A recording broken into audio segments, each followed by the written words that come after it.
Game night. Yes, sir. Game night, baby. My Hurricanes are in the Final Four, and tonight we take on Ole Miss, and we get a chance to see if the Miami Hurricane program is back. You got it, baby. The winner goes on and plays in the national championship game, albeit it's at that place, the Fiesta Bowl, where we're 0-4. Tonight's going to be a big moment for the program and its resurgence. They get that done, they would have beaten A&M, Ohio State, and Ole Miss to get to the national championship game to take on either Oregon or Indiana, who plays on Friday.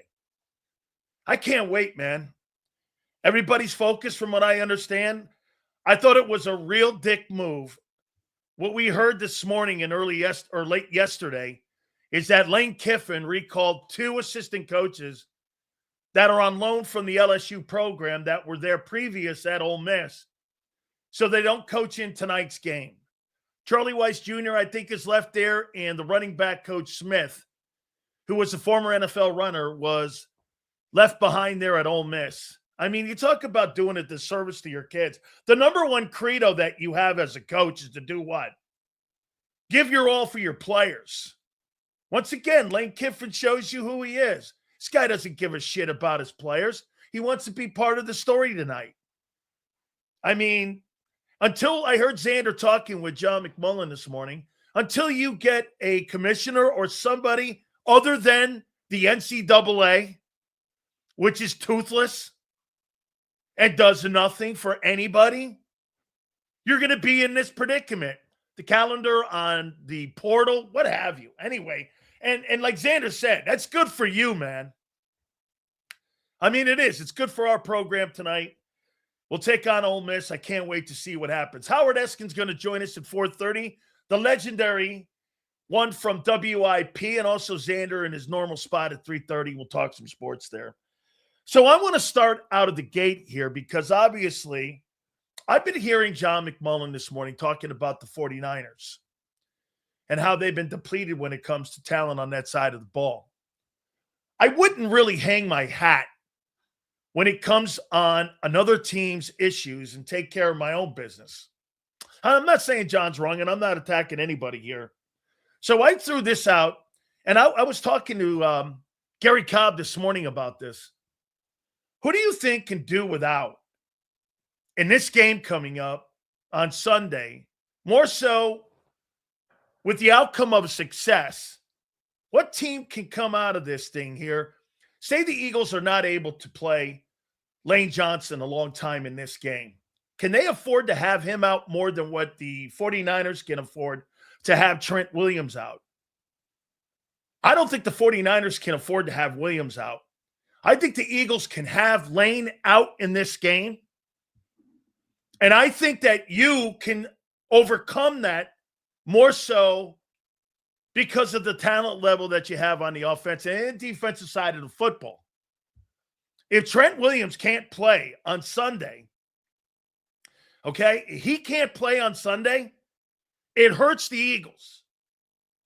If Lane Johnson can't play, it totally hurts them. They're a different football team without.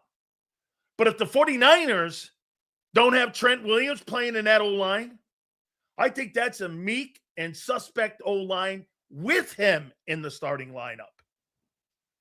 I mean, I think the Eagles can overcome that more. Okay? Can overcome that more than what the 49ers can.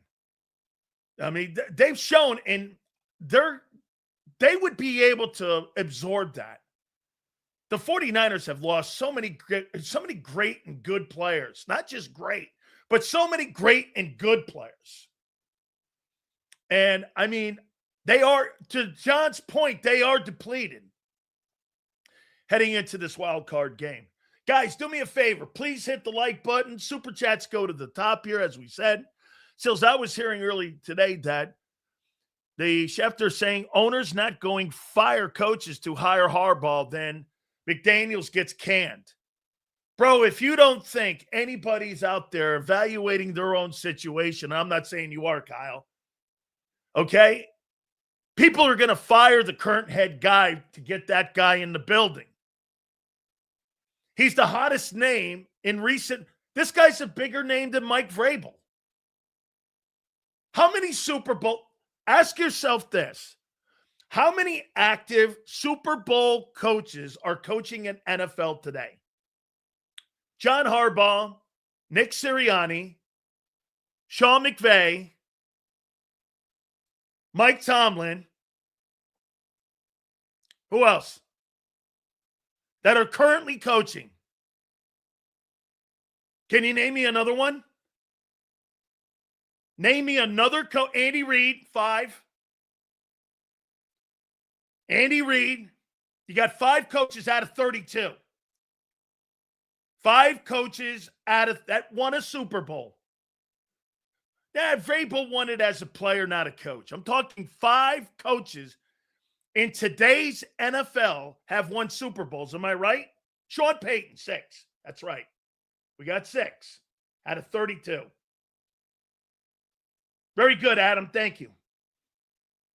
6 coaches. Okay? 6 coaches.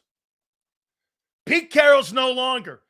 Todd Bowles was at D.C. when that Super Bowl was won under Bruce Arians. Okay? Pete Carroll's not a coach any longer. He's been fired. There's 6 active NFL head coaches. In pro football, out of 32. Ain't that easy to win that game and put that trophy next to you. You bet your ass you're going to fire somebody that's in the building. If you think they're lesser than, why wouldn't you?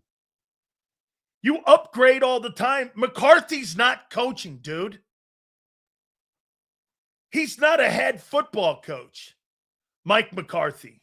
He's interviewing for a job. Hey, and by the way, that's right. John Harbaugh's been fired. So you really have 5.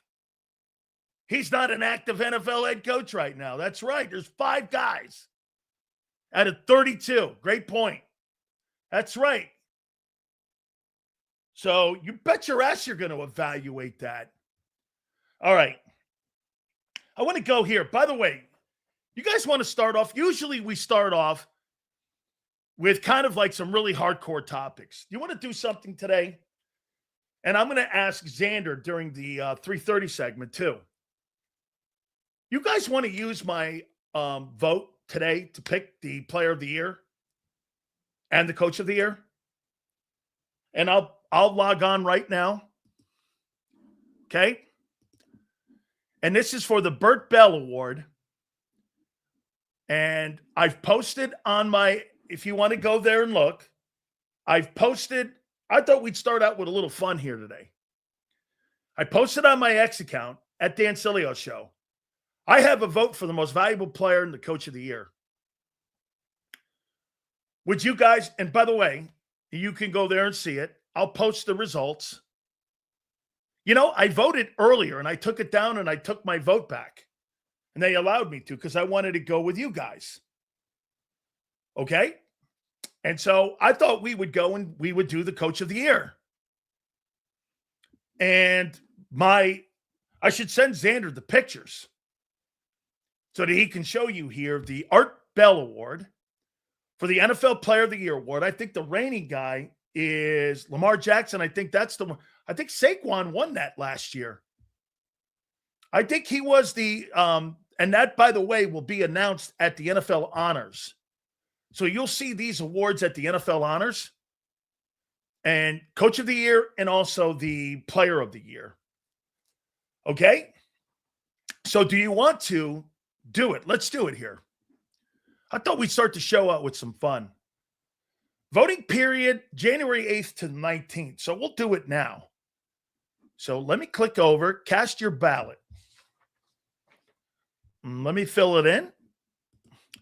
First, Dan. Last, you'll love the next one.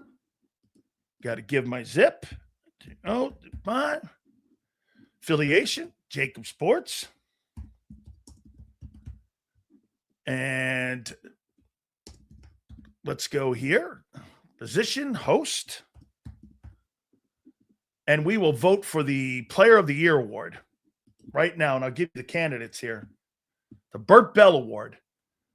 The reigning guy, I think right now from 2020. Oh, that's 2023. Last year, it was Barkley. Saquon won it last year. So here are the candidates for the Bert Bell Award. Bijan Robinson, Atlanta Falcons. Derrick Henry, Baltimore Ravens. James Cook, Buffalo Bills. Myles Garrett, Cleveland Browns. Trevor Lawrence, Jacksonville Jaguars.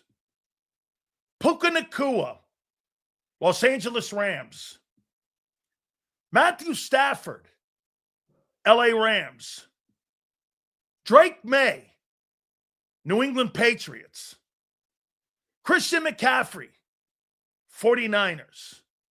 Jackson Smith Najaba, wide receiver, Seattle Seahawks. Let's start with your top three. Who would you put as your top three players of the year? And then what we'll do is we'll close it up at 3:30. And then we'll send the vote in and I'll post all your takes. Okay? And what we'll do is, by consensus, our show would have voted and used our vote for one of the MVP awards in the NFL this year and Coach of the Year awards. This is on you. This is what we do here for us and all of us, because I've afforded an MVP vote and a Coach of the Year vote. So I'm going to turn it over to you guys. Okay? So let's go down that lane. Let's see what M. Reyes says. Puka, Garrett, and your take is voided. Stafford, Garrett, and May. Let's see. Stafford, May, and Garrett. Let's see. Stafford, Garrett, May. Let's see. Give me your top three. Stafford, Kimberly, Miles. Man, I want to vote him I want to vote him the Player of the Year. Bad. Who do you think had a better year this year? Myles Garrett or Matthew Stafford? Ask yourself, who had a better year? By the way, let me go here and take a look at something just to make sure they were not empty stats. So let's take a look at where the defense finished for the Cleveland Browns. As the top-ranked defense. Browns finished 4th in total defense. I mean, he can't throw the ball and run with it or catch it. I mean, he doesn't play offense. Okay? I want to put him, my take would be Myles Garrett's the NFL's MVP. On this show, it's not centric to the quarterback. If you think there's a running back or receiver, we can also do that. Dude, I agree. Garrett had 1 million TFLs. By the way, I'm going to go by what we think.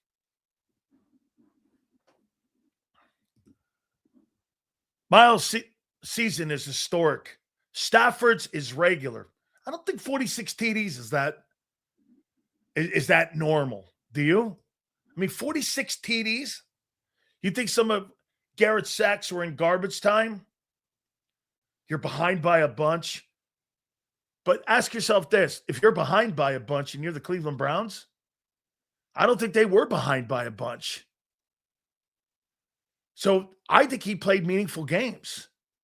He can't help it if his offense is one of the worst scoring offenses in football, right? I don't think Garrett had garbage time sacks. Like, no team beat them 45-0. It wasn't like that. As a matter of fact, didn't the Browns beat the Packers? I thought the Browns beat the Packers one game this year. Did they not? I thought they went into Lambeau and beat them with that football team. Someone correct me if I'm wrong. Let me know. I thought the Browns beat the Packers this year. Barkley should have won MVP last year. Listen, remember this. This is an award that Jalen Hurts won. This is a prestigious award. Randall Cunningham's won it. Ron Jaworski's won it. My uncle's won it. It's one of the MVP votes. And it counts on in your contract. If you win the Coach of the Year award, and this is one of the more important ones, the Maxwell Awards. Xander, didn't we host the awards at one time back in the day? This is the Maxwell Awards. This is what we did. We put the damn thing on, did we not? Well, I'm a voter on that thing. Okay? Dan Sileo, you said Dak had his best year this season. I did. Do you think, I mean, Dak's not even we have to go off the candidates. All right? I mean, we have to go off the candidates. So I'll read them one more time to you.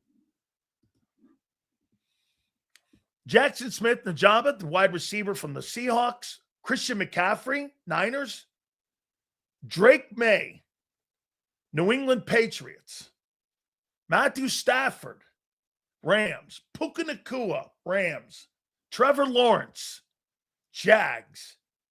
Myles Garrett, Browns. James Cook, Bills. You notice there's no Allen? Derrick Henry, Ravens. Bijan Robinson, Atlanta Falcons. Like I said, we're going to wrap this up at 3:30, like in that block. We'll do that then. I'm leaning towards, I want you guys to get your mindset on that and who you think we're going to go with at 3:30. Now we're going to go to the Coach of the Year. Says, you think if Barkley broke Dickerson's record last year, you think he would have won the MVP also? I wouldn't be surprised if McDaniel lands the OC job in Tampa. I saw today that they're bringing back, by the way, Todd Bowles. Dak is better than Stafford. Defense blows in D. Dak Prescott is not better than Matthew Stafford. Dak Prescott will never see the inside of a Hall of Fame unless he buys a ticket. Matthew Stafford's a first ballot Hall of Famer. Hit the like button, guys. We appreciate the supers. Are you crazy? Dak Prescott is better than Matthew Stafford. Based on what metric? If the Browns made the playoffs like they did in 2003, Miles would have 100% have won the most valuable player. Has my King Jalen been a candidate for this award in the past? He's won it. Jalen Hurts has won the Bert Bell Award, the MVP award. Google it. He's won it. Him, Jaworski, Randall Cunningham, maybe even I don't know. I don't think McNabb has won it. Steve Young, Montana, all the greats. Lawrence Taylor's won it a few times. If I'm not mistaken, I think Randall may have won it 3 times. It's the best player in the National Football League. All right, so we'll go back to that, and we'll do that at 3:30. So let's go over to Coach of the Year now. And here's the Coach of the Year candidates. Ben Johnson, Chicago Bears. Sean Payton, Denver Broncos. DeMeco Ryans, Houston Texans. Liam Cohn, Jacksonville Jaguars. Sean McVay, Los Angeles Rams. Mike Vrabel, New England Patriots. Kyle Shanahan, San Francisco 49ers. And Mike McDonald, Seattle Seahawks. your top three candidates in order for what's the name of this award? The Grassley Neal Award for the NFL Coach of the Year. By the way, all in every single coach and every single player's contract as an incentive are these awards. So they matter. I mean, I wouldn't be surprised if Saquon Barkley won a $750,000 bonus off that. Maybe even more. I know Jalen got a bonus off it. I would go me. Whew, this is a tough one. Man. This is a tough one.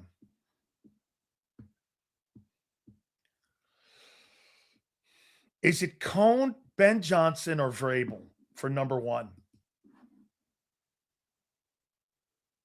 Is it Ben Johnson, Cone, or Vrabel? You could even throw Kyle Shanahan in there.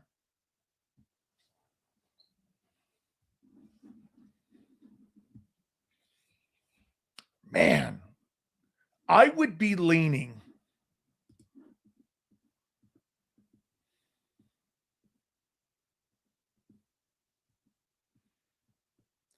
If I had, personally, we're all going to do it. If I personally had to pick one,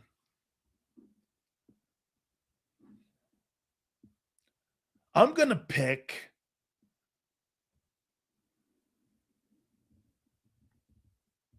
Mike Vrabel,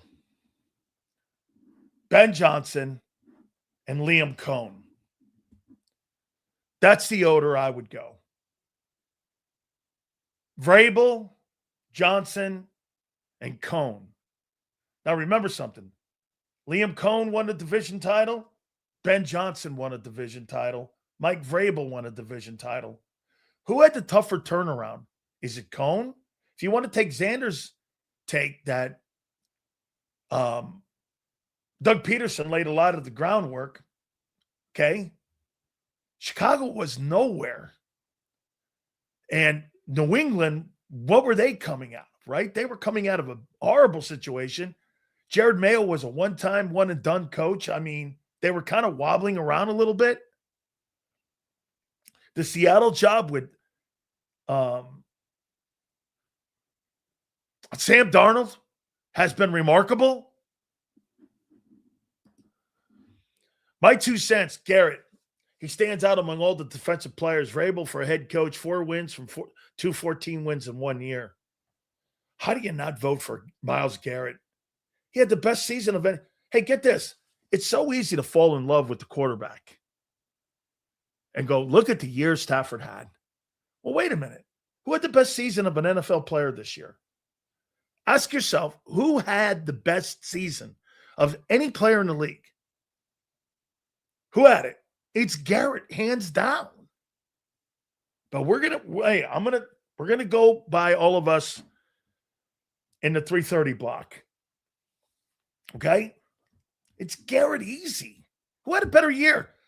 If you want to go by that metric, who had the best season of any player in the game, wouldn't it go this way? Myles Garrett, Smith in Seattle, and then McCaffrey. Would it not? How's McCaffrey not on there with 102 catches and 1,200 rushing yards? How do you not put him in there? 23 sacks. I got it. It's a historic year. Right? MVP to me is a player that makes your team win. How about this, Mike? Here's the definition of most valuable player. Who's the most valuable person to your team? It's a team sport. It's got to be that. It can't be the most valuable player. Who's the most valuable person? Who couldn't the Eagle offense live without? I get it. It's actually 46 touchdowns. RC. Who's the one guy of those candidates that you can't live without? Okay? Well, here then. You said the quarterback. Well, that's McCaffrey then. The 49ers thrived without Purdy. They won 12 ball games. 3 and out. In your eyes, Christian McCaffrey is the most valuable player to his team. Is he not then?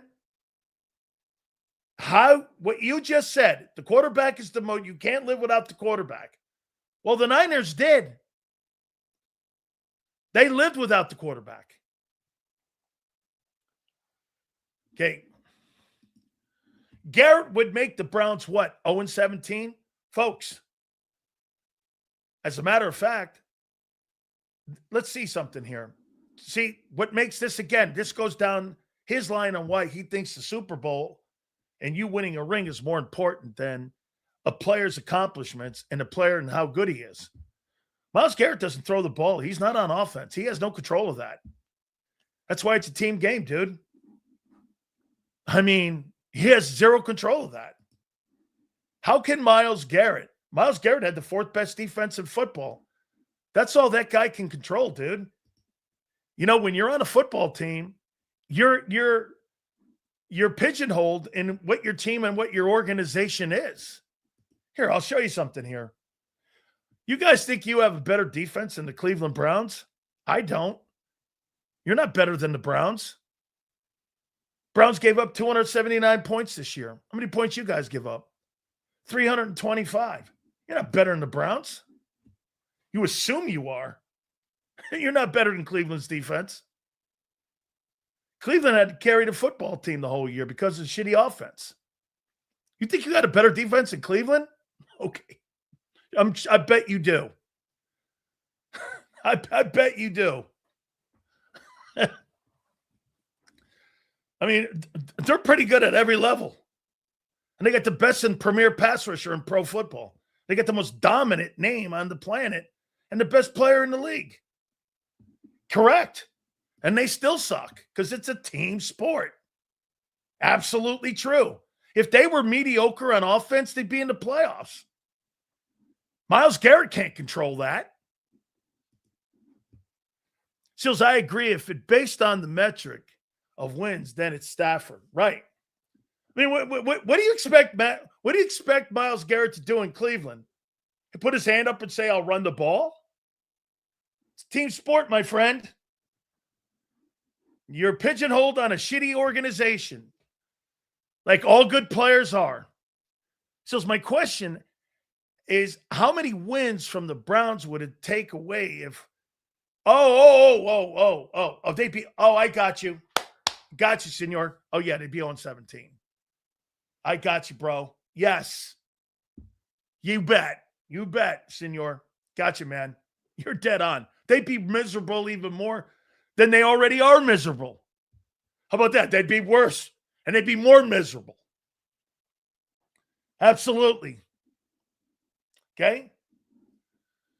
I agree. Again, accomplishments, paychecks. What's more important, making the playoffs or making $41 million? I'm not disputing that. Okay? I agree with you. So since November, Eagles' best defense in football right on the schedule. So let's see. As you said, since, what is it, November?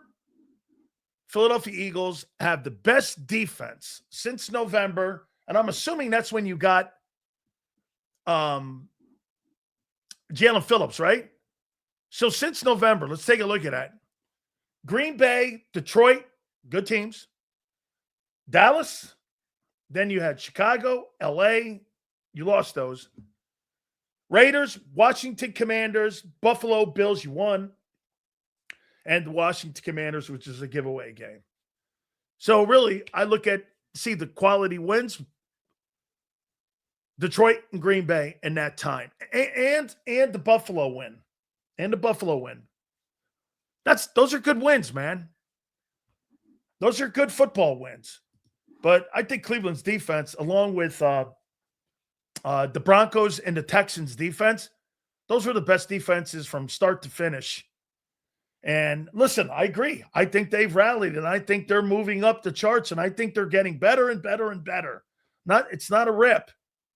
Those other defenses, I just think, are better.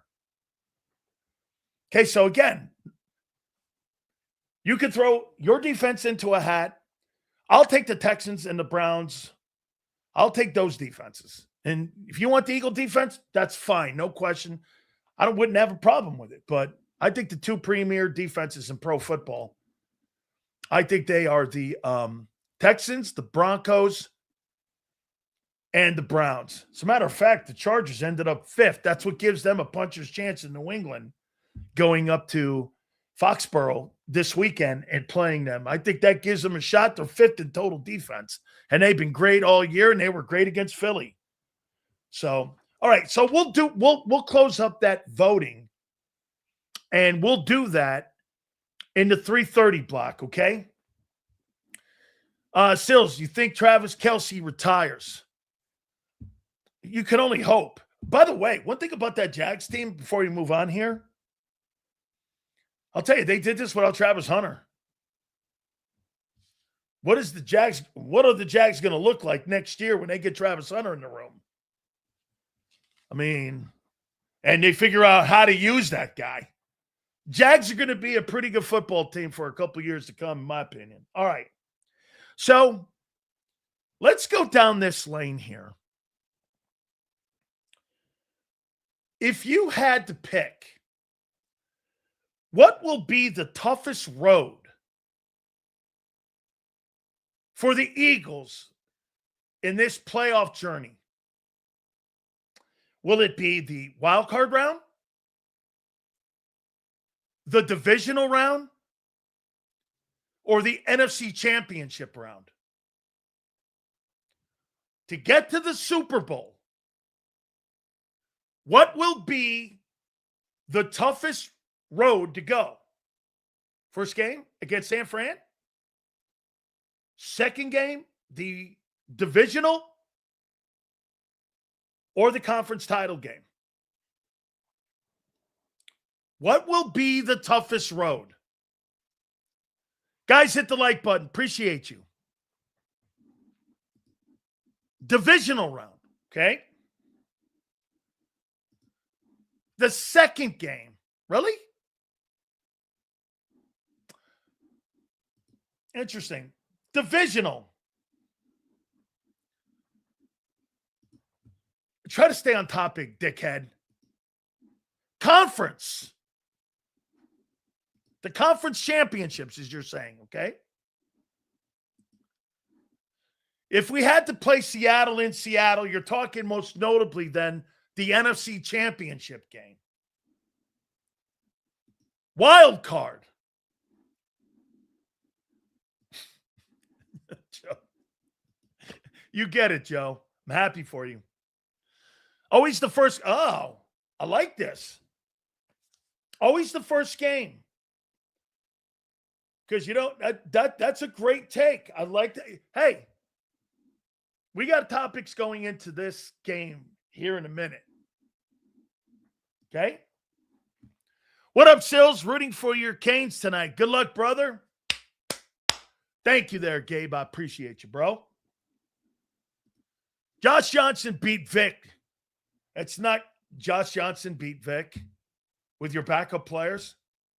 That Commander game at the end of the season was a nothing game. It has no bearing on anything of the 2025 season unless Nick gets caught on the hook next week and has to go on the road. That's the only way that bites him, is if the Eagles have to go on the road in the second round. Okay? Got to win the first game, otherwise there's no other games to worry about. Dr. Obvious, right? If I had to pick,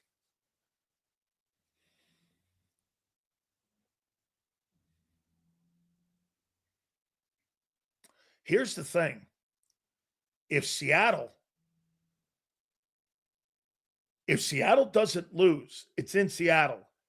If Seattle loses, the Eagles are, okay, I would assume, depending on Chicago, you don't have your own fate in your hands on hosting the NFC Championship game just yet. So you wouldn't. It all depends on what Chicago, really, get this. The team in the playoffs right now that matters more to you is what Chicago does, not Seattle. It's Chicago. If Chicago has a good playoff run, you're not hosting any NFC Championship game whatsoever, or even a divisional round at your barn. You're hosting one and done. And you'll be on the road. And then if Seattle continues to win, you're not playing another game. This game this weekend could theoretically be the last game of the season at Lincoln Financial. And again, this almost resembles the end of the season, that you didn't have, your own fate in your own hands. Okay? So to me, I would think the most pressure on you has got to be the San Francisco game. Like you said, all bets are off if you don't win it. And after that, you're either going to be in Chicago. Now, again, you're talking about Chicago winning and Seattle winning. If they don't win, you're going on 2 road games. You're going to Chicago, and then you're going to Seattle. And no more games at Lincoln Financial after this weekend. That's all barring, again, what happens in front of you, which means you have no control of your own destiny. Okay? This right here, the San Francisco game, obviously, if you win this San Francisco game, we're going to talk about the next rounds here coming up, but boy, I think the divisional games, I mean, you'd have to go to Chicago. I don't really think it's the teams. I think it's going on the road, going to Chicago. And you know what? I hear all week long so far in Philly, I don't fear Chicago. Chicago don't fear you either, man. Hey, it's a fist fight. Go do it at Soldier Field. You're not a dominant football team this year. You're a really good football team in many areas, but you're not a dominant team. There's no dominant team. That's not a rip just on Philly. There's no dominant team. And what you're leaning on is heritage. Okay, fine. But as a unit, you're not dominant. You haven't dominated anybody all year. Where are you coming off with dominating? And the Rams haven't dominated. The Bears haven't dominated.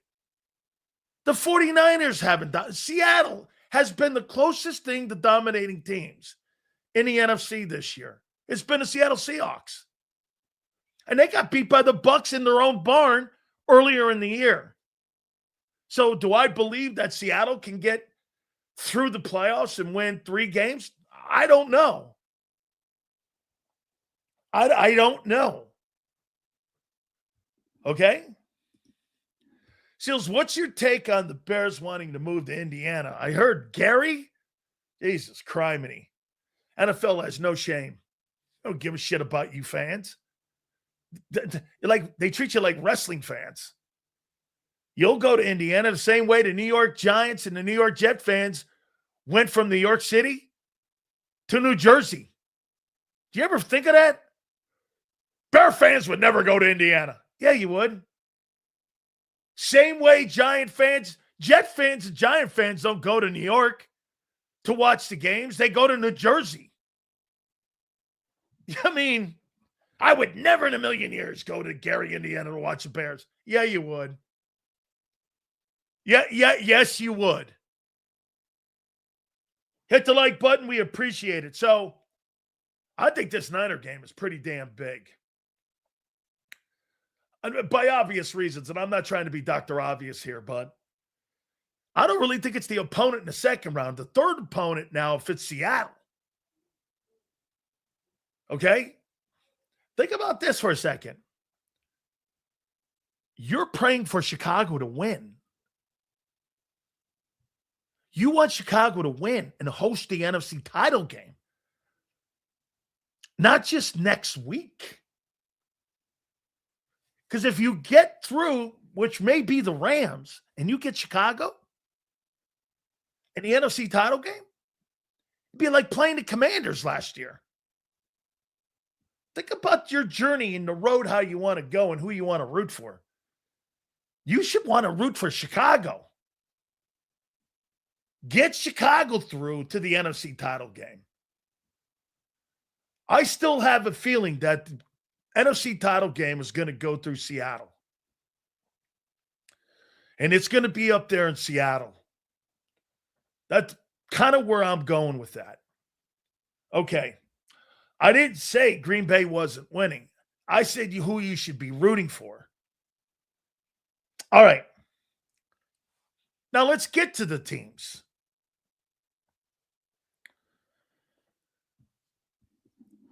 I think this is so wide open. We've said this. I think everybody has said this. This is not breaking news here. By the way, guys, please do me a favor. Hit the like button. We appreciate you. What is a better spot having? This is where we're going now, Mikey, and we're going to answer your question right now.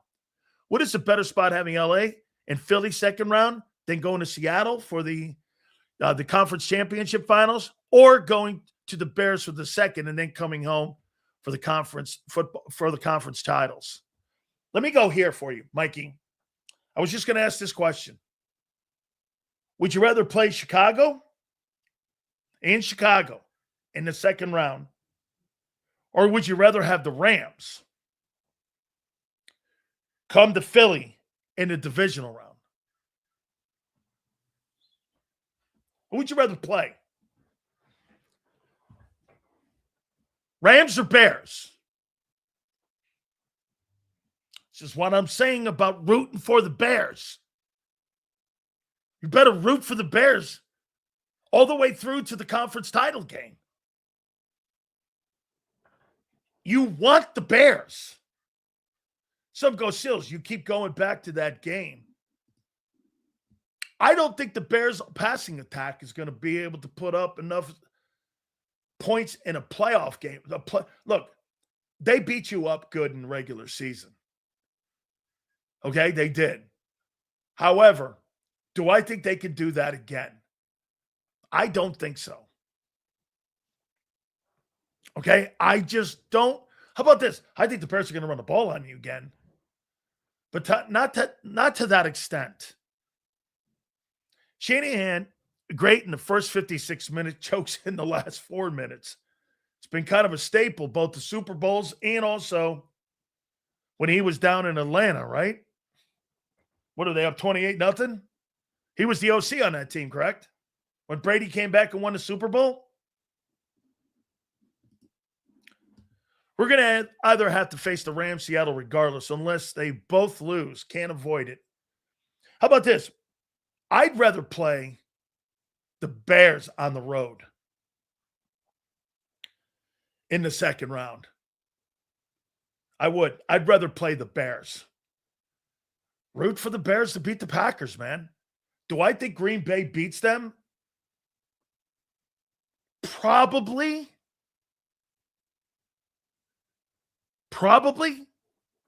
Caleb Williams is going to have to make a couple plays in that ball game for them to win.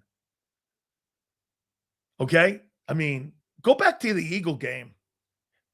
What were his stat lines in the Eagle game? Did he throw for 100 yards? He didn't make any gigantic plays against you, did he? I don't remember. I just remember that running attack. Just going right after you guys and running the ball right at you. Am I right? I mean, how many yards did he throw for against the Eagles secondary in that ball game? 110 or something? I forget the number. It wasn't a lot of yards that he threw for. I mean, so I'm rooting for the Bears. 117 passing yards. Thank you, Mikey. 117 passing yards? Okay. I'm not threatened by that. So I'd want to play Chicago on the road. If that's me, I'm playing Chicago on the road. Don't forget, Carter wasn't playing good. He was hurting in them games. 154, okay?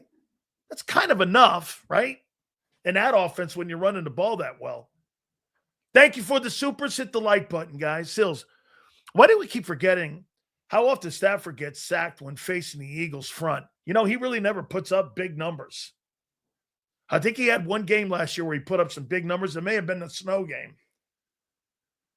Like Jared Goff. I'll choose facing an immobile quarterback every time, especially in poor conditions. You know the problem that you're going to have in Chicago if you do go to Chicago?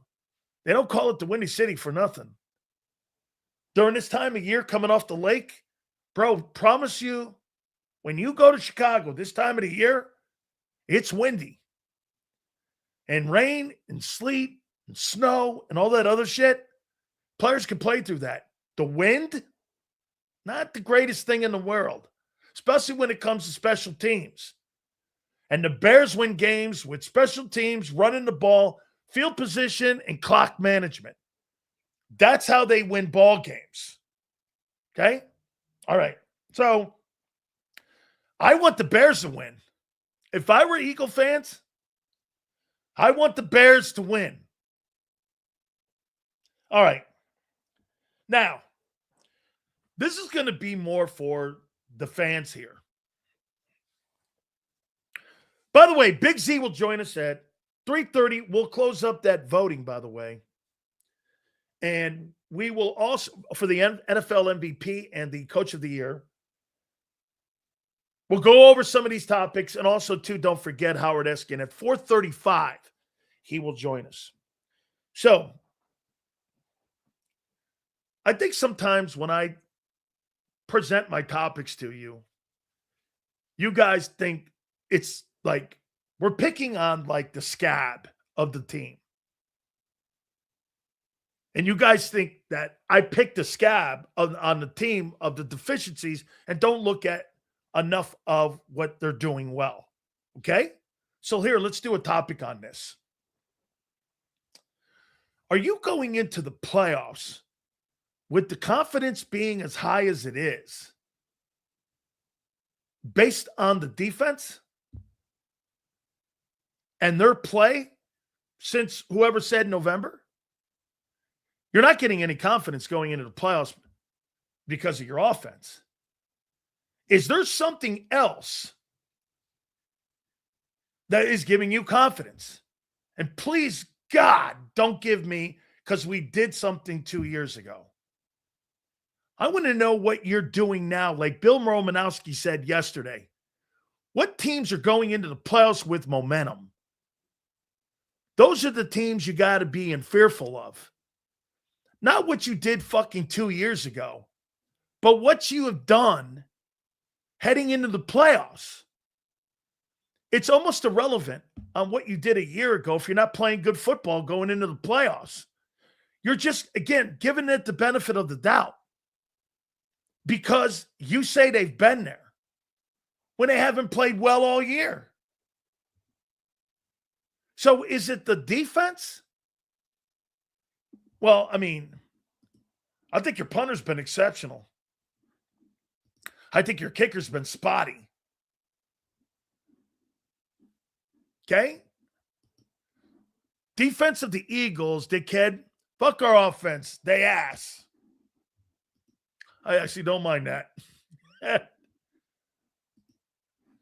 Jags are firing on all cylinders on defense. It's legit. I got it. That's why I like the Jags this weekend.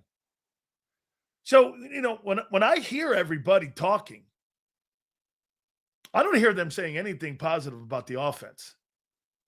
Every time you hear John saying that San Francisco has nothing on defense. I don't know how many games I've said this year. Chicago had 5 guys out. They had 5 guys out on that defense. 5. 5 dudes were out. 5 starters. And they won. If you remember right, they had a ton of injuries going into that game on defense. And they still won the ball game. I'm always leery of that. Worry about yourself. Take care of your business. And go out Try to attack the weaknesses on their defense if you think they have them, and do your job. That's a Robert Saleh and a Kyle Shanahan thing to figure out. Let them figure that shit out. You take care of yourself. And it's been spotty. Eagles said, people said Eagles were supposed to run all over Bills defense too. Buffalo had one of the worst run defenses. A great pull by you, senor. Buffalo had a horrible run defense.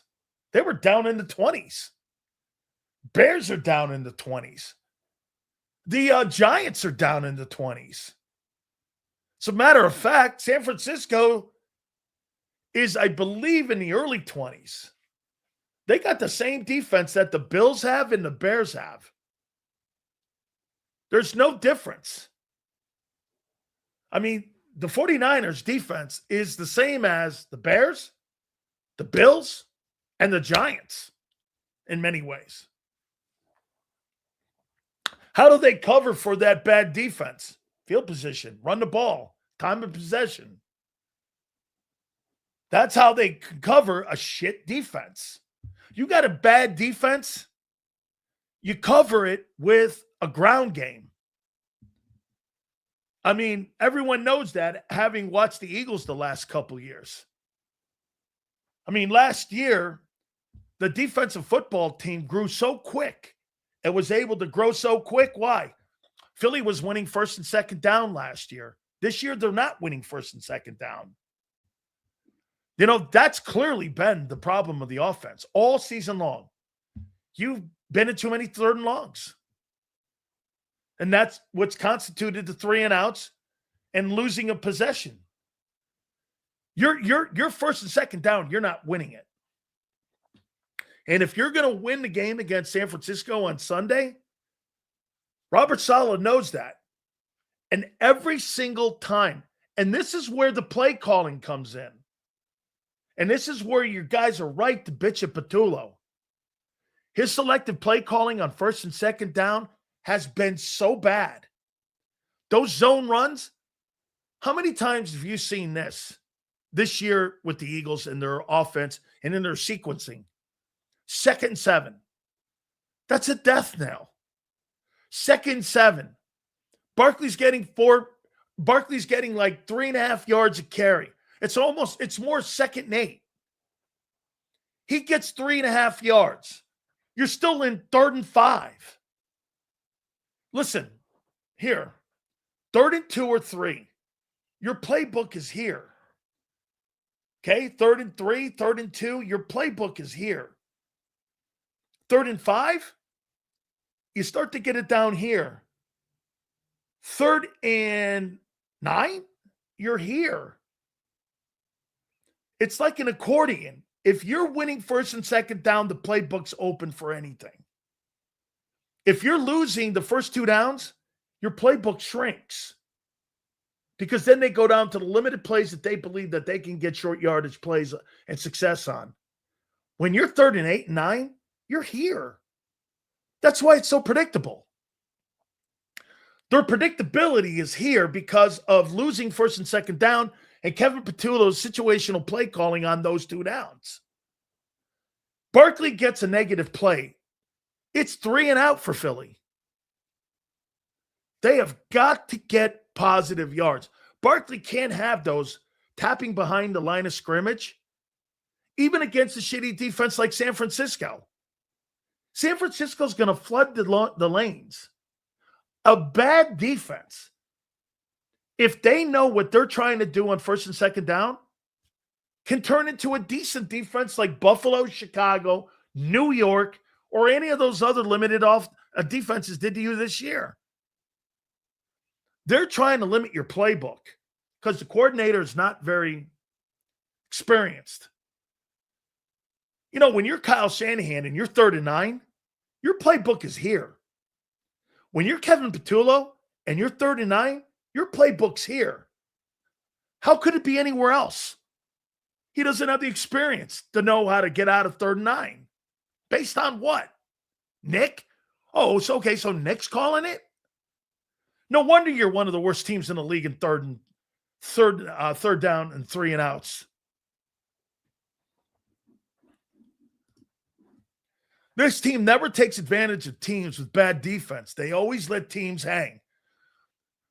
That's one of the reasons why we brought up how many one-score football games. That's based off your coordinator.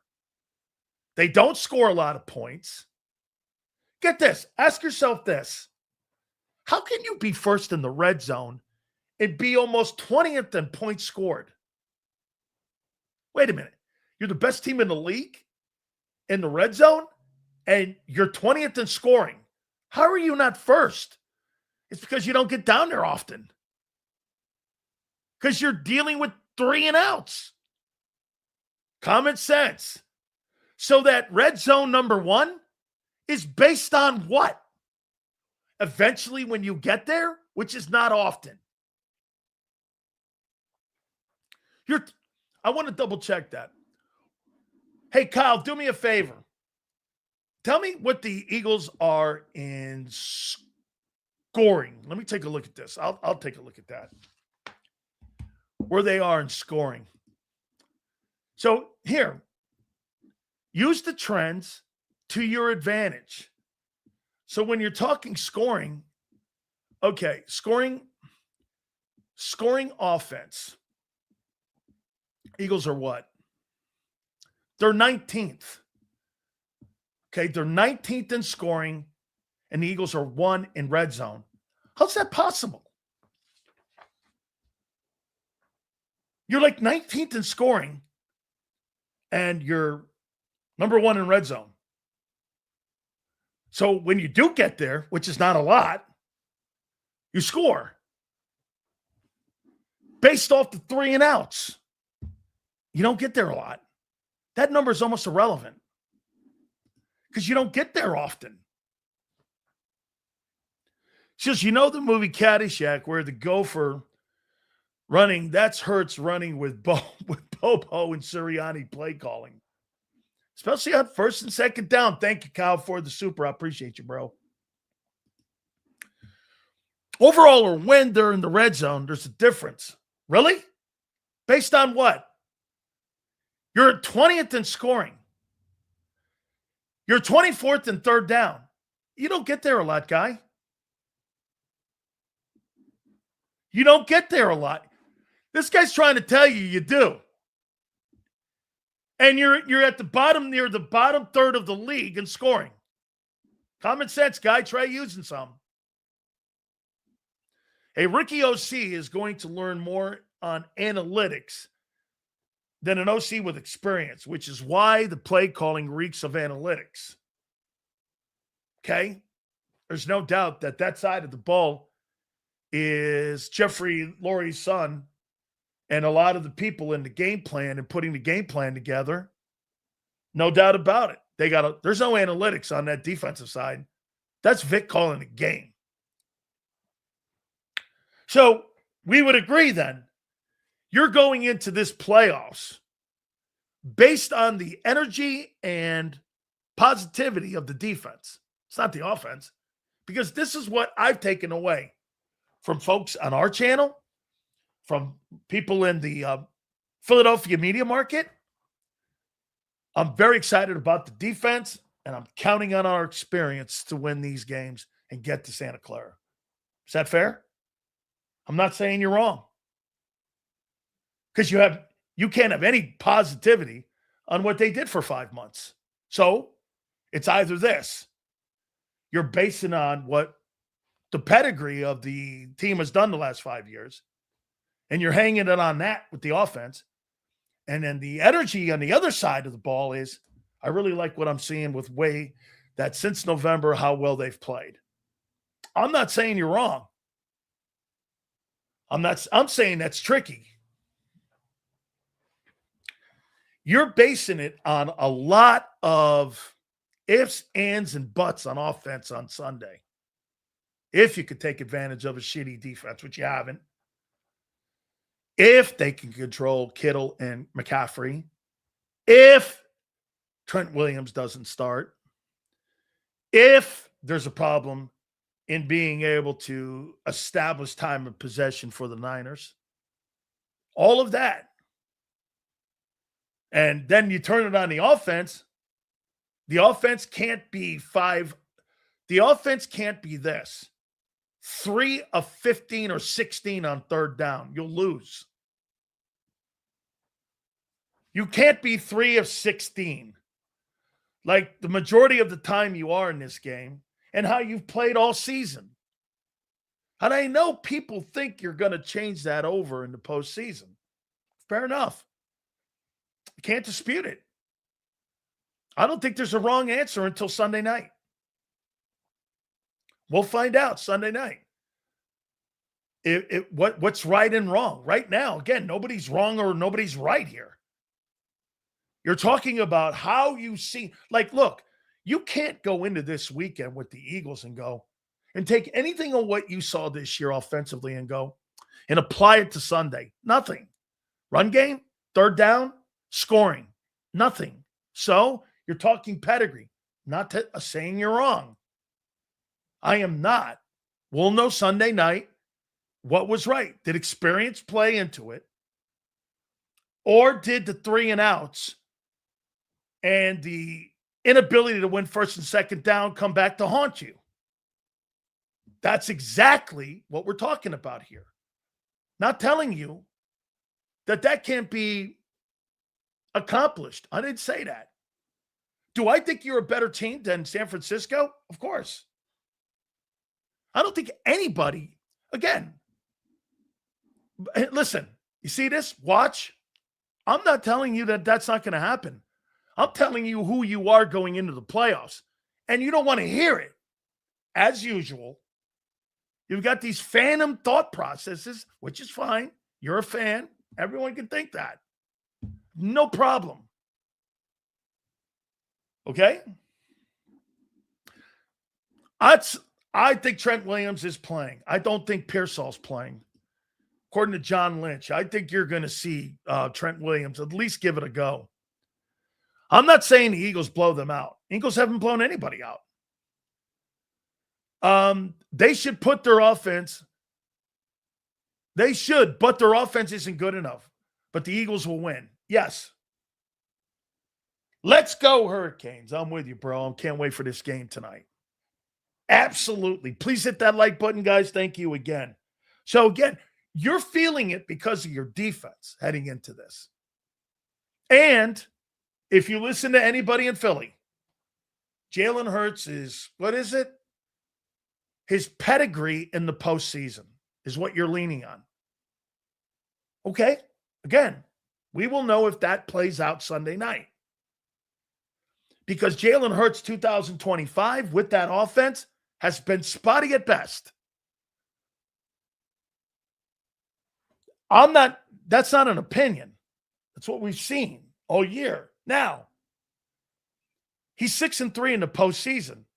Do I take anything into that and go, well, you got to count? Yes, I do. Yes, I do. Bro, if I know how to drive and I got the directions in my head and I know how to drive somewhere without using GPS, I feel comfortable driving that way without using GPS. When I don't know where I'm going, rights and lefts, and I got to type in GPS, that's like what the New England Patriots are doing. The New England Patriots have to type in GPS, the directions to get to Foxborough. They've never been to Foxborough in the playoff, that group. Or the Patriots. How do they know? They've got it. Whenever they go or do something, the Patriots have to figure out, type in GPS and how to get to Mile High. How would they know? I mean, if you know how to drive there, it's an easy drive for you because you've done it numerous times. You've done it for the last 5 years. Right? So, common sense. And I'm not saying that won't play a factor on Sunday. Not at all. Hit the like button, guys. I appreciate you being in here. Thank you very much. All right. So again, that's going to be a major contention going into this game is going to be, how is that defense going to handle George Kittle and Christian McCaffrey? Okay? I know all of you are assuming you're going to slow it down. Here's the one thing that I think hurts Kyle Shanahan offenses. Okay? What do you think hurts a Kyle Shanahan offense?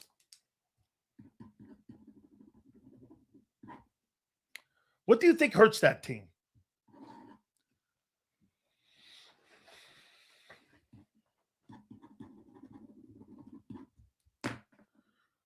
What hurts a Kyle Shanahan offensive football team? What do you think? We go down here. I want to show you something that we saw today. Okay? Wide receivers? No. Here's what hurts the Kyle Shanahan team, just like it did when he was the OC in Atlanta and since he's been in San Francisco. They can't handle physicality. Let's go back and look what they've done this year. So San Francisco opened the game and opened the season up with a huge win, 17-13 against Seattle. Why is that significant? They had all their players in that game. Pretty much everybody was healthy. Bosa was in that game. Fred Warner was in that game, I believe. I mean, maybe Warner was hurt in the preseason. I can't remember. But you had your big-time players in that month, did you not? Like San Francisco had pretty much a full team. Analytics determine offense and Nick, but not defense. That tells you everything you need to know. They trust Vic and not Nick and Jalen. I think they like more control of the offense. Go Canes, Mario, and Carson. Thank you. Okay? So they had a lot of their good football players in that game. Let's go forward. They lost to Jacksonville. Jacksonville's a physical football team. They're physical. They're physical on defense, and they're physical on offense. Okay? Let's look at another loss. They lost to Tampa Bay. Tampa Bay had their players. They had their star players. Tristan Wirfs. Then, remember, after the bye, the Buccaneers, if I'm not mistaken, their bye was right after Seattle. And they lost all those players. They lost to Houston. Houston's a physical football team. They're not a finesse team. They got pretty much outscored by Los Angeles because LA put a ton of points up on them. And then they lost to another physical team in Seattle. That Kyle Shanahan team, just like in Atlanta, they can't handle physical football teams. Okay? That's right. Repetition and play calling wears on the health of the team. That's already not physical. That's right. You keep doing that, keep doing that, keep doing that. They're not a physical football team, Marshall. They're a finesse team.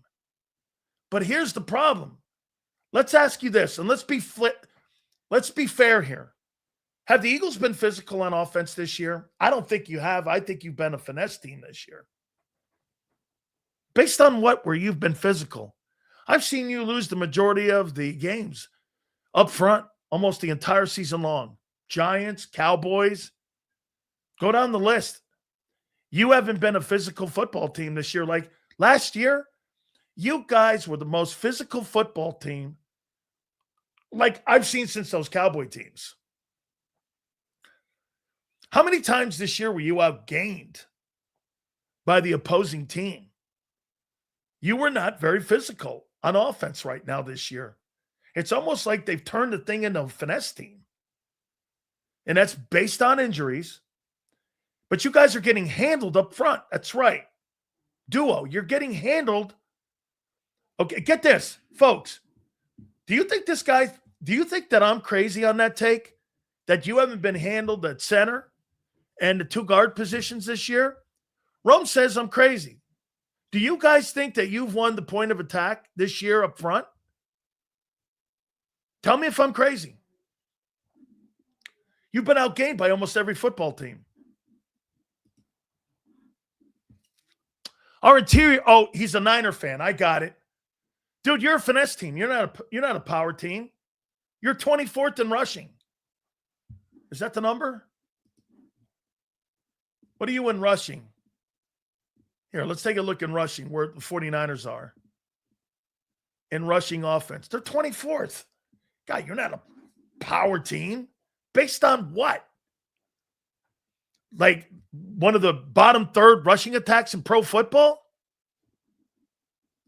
Got it. Thanks, Marsh. Appreciate you, brother. Yeah, the 49ers are a finesse team. You got a finesse defense and a finesse offense going against one another. Now, your defense is not finesse. And the defense going against a finesse offense. That's where you win the game. Because that's still the side of the ball that you're physical on. Very physical. You're physical on that side of the ball. 49ers are not physical on any side of the ball. That's why they get handled by teams that are bigger, stronger. Mass beats ass. Just remember that. Mass beats ass. Bigger the dudes, big dudes beat little dudes up all the time. And the 49ers are little dudes. Okay?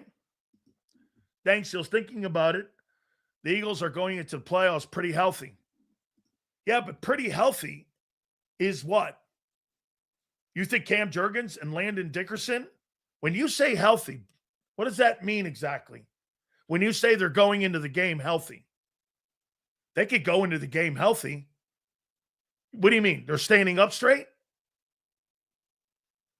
That they're going to all of a sudden magically be healthier now, 5 months after a season, going into the playoffs? You think they're healthier now than they were in September? Who thinks that?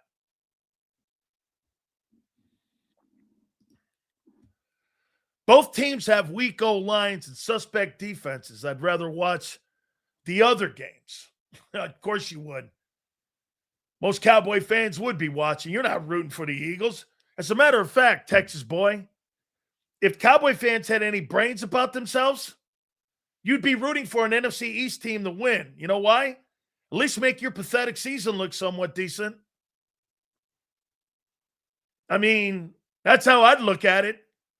If somebody comes out of my division and wins the Super Bowl, that makes my team and my 8-7-1 or whatever the thing was, 8-9 or 7-9-1, whatever. I don't know what the hell you guys were.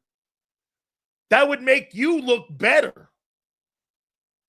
That at least you won and you beat the defending and then back-to-back champion Super Bowl team. I don't know. You might want to sit back and think about that. Wait, you don't want the Eagles to get knocked out because that makes you look even worse. All right? Oh, I'd rather watch the other games. Why? Why would you want to watch Green Bay and Chicago? Okay, the Cowboy fans are, you know what? You're spectators. You're no longer fans. Cowboy fan is spectators. You're like every NFL fan now. And you got to figure out it's like you're watching bowl games. What am I watching here? Can't root for my own team. What am I rooting for? Like when you watch football, are you just going to, like Texas boy and all the rest of these Cowboy fans. Like, when you watch the playoffs, what are you hoping for? Well, we're better than that team. No, Dak's better than that guy. Hey, I know. It's like the guy telling me all the time when I bump into somebody, Sills, I was an all-county 7th team guy, honorable mention. I was in Morristown, and I was a hell of a defensive end. You should have seen me back in the day. I blew my hymen out. But hey, man, after that, you should have seen me play. Oh, you made 7th team honorable mention, all city, right? Yeah, in Morristown. Oh, okay. Yeah, I love that guy. That's one of my favorite dudes. Oh, you should have seen me play, Sills. 17th honorable mention, all city from Morristown, New Jersey. How you doing? Yeah, all right. All city honorable mention, 17. That's Cowboy fan right now. The hell are you rooting for, son? Hey, I'd rather not watch the Eagles. I wouldn't either. You know what the Eagles have done? I'm going to make an analogy here for you. Do you know what the Eagles are right now to Cowboy fans? It's like Red Sox fans are to Yankee fans. There was a time, a long, long time ago, when the Yankees dominated the Red Sox. Harken back. Do you remember back when every time we get into a playoff game against the Boston Red Sox, we would beat them? Bucky Dent's home run. We'd come back. We'd win World Series. And there were the 86 Red Sox and the Red Sox never getting across the Ruth curse. Now, fast forward. Boston's been to numerous World Series. Boston's out-tracked them. Boston's out-run them. Boston in the last 25, 30 years has been a better franchise than the New York Yankees. Same thing with the Philadelphia Eagles. In the last 26 years, they've been better than the Cowboys. And now it's the Eagles atop the Cowboys. That's what you are. You've reversed the curse. Xander's a young dude. Okay? So the 2000s, all he knows is, shit, the Eagles are better than the Cowboys. Talking about the 1990s, the 1980s, and the 2000s, early. Irrelevant. When Roger Staubach played, 7 out of 10 people watching the show don't even know who that dude is. Hit the like button. I mean, Jesus, criminy. Let's talk Danny White. Danny White. Is he a rapper? I mean, nobody gives a shit. Right? The Cowboy fans are like, I mean, nobody's seen you play. Again, I love that. That's one of my favorite lines. Homie, what do I got to do with you sitting at home with your whoopee and your sippy cup and your Dallas Cowboys sippy cup and you're worried about the April draft? You think that bugs me? You're the one sitting on your couch with a binky and a sippy cup going like this. What do you think we're going to do in the draft? Where are we picking in the draft? That's like 5-6 months around. Sippy cup Cowboy fan. We're worried about the draft. You're worried about the draft. And the Eagles are worried about repeating. Here, put that in context. The Eagles are talking about repeating. And the Cowboys are talking about the draft. Okay, how you doing? I mean, how about being in the now?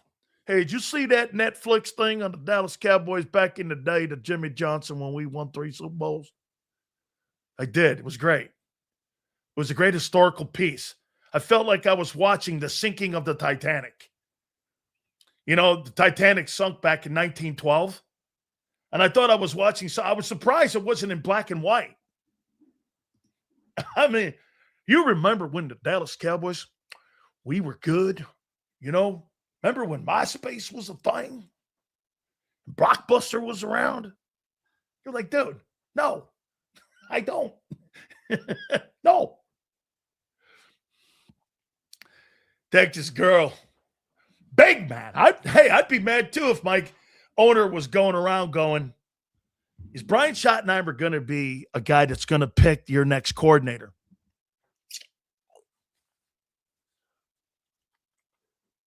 Trump said it best. I run Venezuela, which was the best line of the year. I run Venezuela. Yeah. That's about the best thing that came out of the Cowboys this year, man. Was that line. Put that in context for you, Junior. You guys are talking about the draft, and Eagle fans are talking about repeating. Enough said, man. The only reason you're like relevant is because of the star and because people are still snow jobbed like they are about the Lakers. Remember when the Lakers were great? You mean when they had that phony ass championship when they were in like Orlando? And it was the Bugs, what was it? The Bugs Bunny Mickey Mouse NBA Finals when LeBron won that phony ass championship during COVID? Oh, yeah, I remember that. Yeah, I remember that. That asterisk championship he won with the Lakers. They had to give it to him, right? Everybody had to, they were like, what? Sequestered into their homes. You had to put a little asterisk on. The Lakers and the Cowboys and Notre Dame, they're the quintessential nobodies and relevance of today. Notre Dame probably more is relevant. Cowboys and Lakers? Hey, when LeBron leaves the Lakers, what am I rooting for? Bronny? Bronny? Bronny James, Lakers. Whew. I guarantee as soon as LeBron leaves the Lakers, Bronny's back in the G League. Okay? No. I never said I played for the Cowboys. I said I was on the Cowboys. Never said I played. Get your shit right. By the way, see that up there? Your owner sent me that. Your owner sent me that. Your owner's been on this show 3 times. Tell them, guys. Hey, Texas ball. Your owner's been on this show. I mean, you don't see the owner of the Dallas Cowboys on any other show. He's been on this one. What if the Eagles lose to the Niners? What are you going to talk about, Sills? Running out of shit to talk about. Yeah, that's right. I run out of stuff to talk about. I know. Texas boy, 30 years? Well, you know what I could probably do? I could probably sit around and do 72 hours of why the Cowboys blow out loud for the last 26 years and not made the NFL playoffs and probably get me through all the way to the NFL draft. And as much as you guys have sucked over the last 26 years, shit, that probably get me to September 4th. So it probably wouldn't be that tough for me because I could sit around all day long talking about how much that you have sucked ass for the last, 30 years? I mean, I could fill a whole bunch of hours based on what you don't know about your shitty football team. So running out of content, I could always turn and pivot to the Cowboys and go, here's why they blow. Fair enough? I mean, when in doubt, all you have to do is talk about how shitty the Cowboys are. Shit, that'd get me to next October. I mean, it wouldn't be that hard, would it? Bad owner, bad coaching, bad quarterback play. Shit, I could do 10 months of that. Here's why the Cowboys blow. 1A. I mean, Content? I could just go to your shitty team. Why are the Cowboys sitting at home? Why don't the Cowboys win? Why does Dak choke in big games? Shit, I'd come up with 50 topics sitting here right now if you'd like their Texas ball. Anything you want, kid.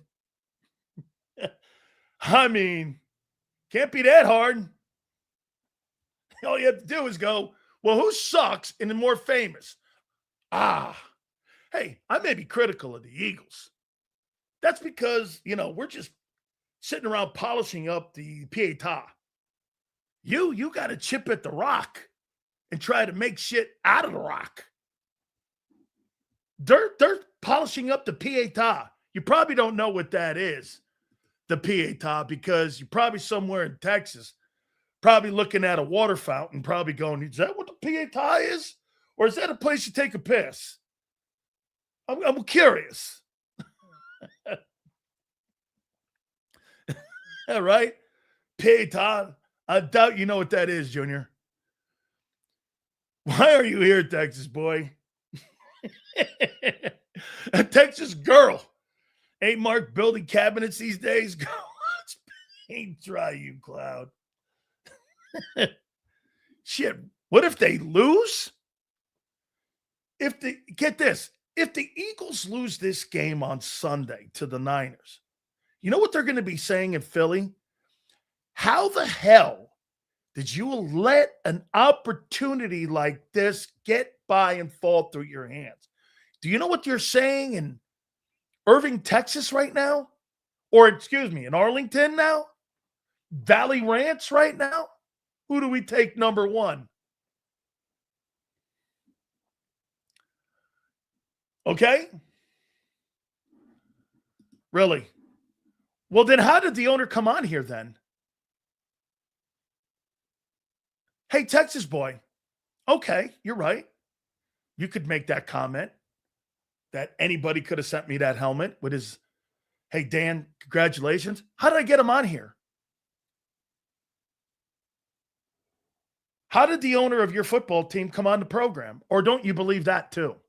Like most people. I love the folks over at some of these stations. I say it here. Somehow it becomes their own thought process. And they've all of a sudden adapted what we've said here for the last 5 years. It's kind of crazy. And then when we say we've had guys on, you don't believe it. Do you not believe we've had them on? If we're nobody, how come your owner comes on? Can you answer that? If we're a nobody, how come the CFO of the Dallas Cowboys has been on here 3 times? By the way, he don't go on any other stations around the country. He goes on 2 places. No, they go on TV and they go on the radio station they have a deal with in Dallas. And here. Oh, no, I'm just building up my comments and I'm building up my content for Texas boy in case I need more content. Just go to the shitty Cowboys. I mean, not that hard.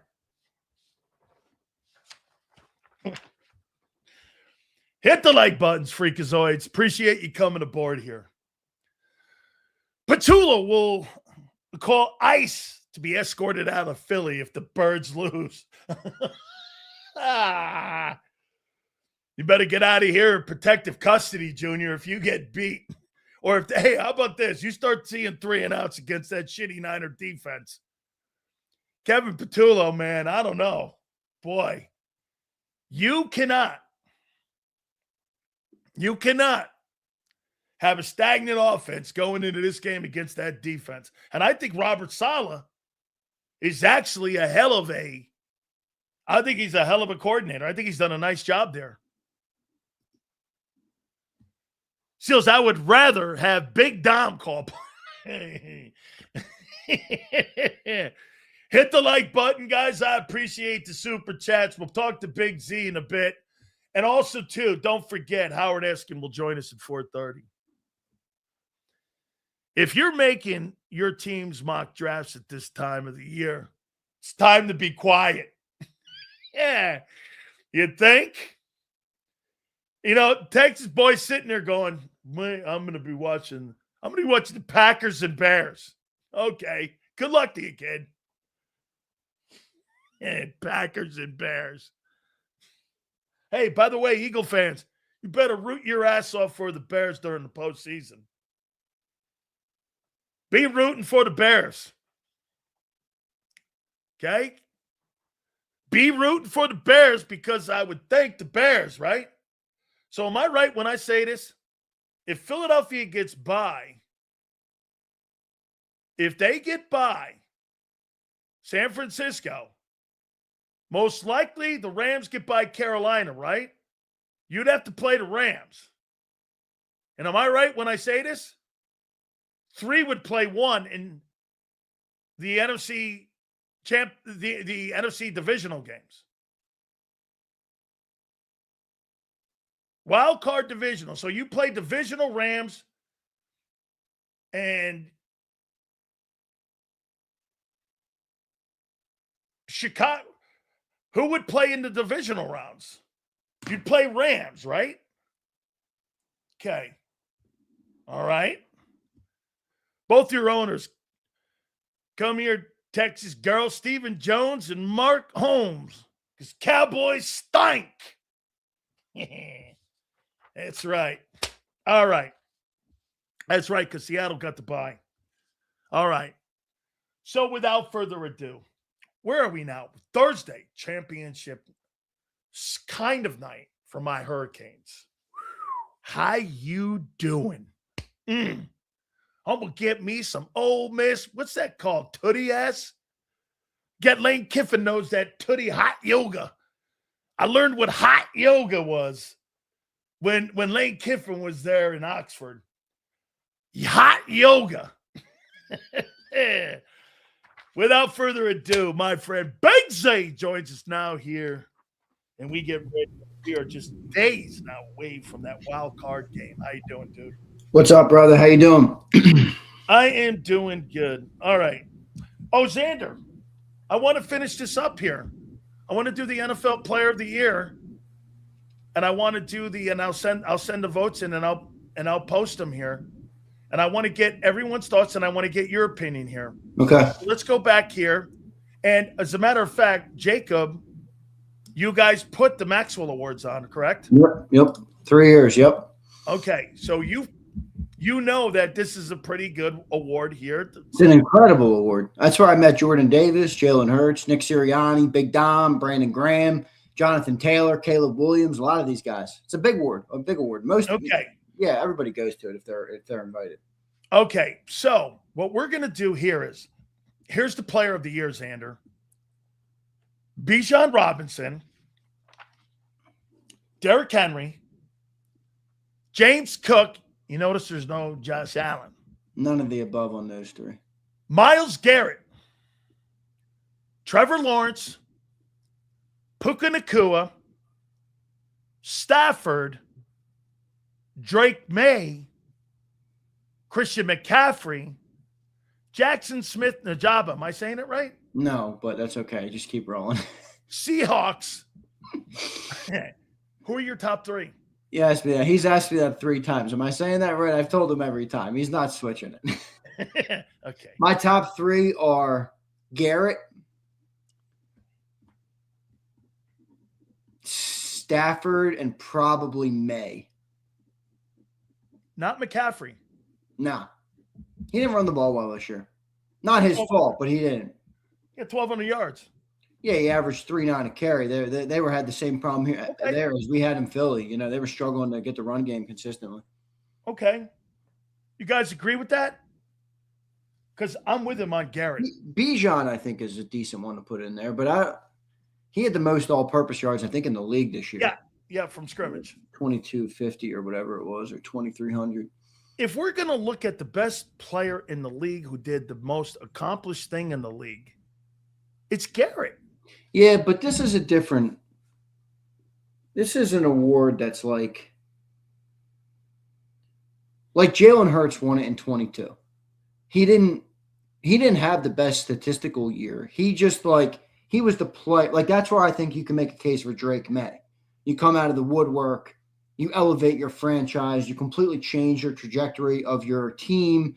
You play really well. You're welcome to the league type of thing. Garrett, I think, would be in there because obviously he set NFL history. And Stafford I put in there because to be 37, throw 46 touchdowns or whatever it was on a bad back. I mean, Stafford has been incredible this year. Last couple games he struggled, so I'm curious to see how he looks in the playoffs.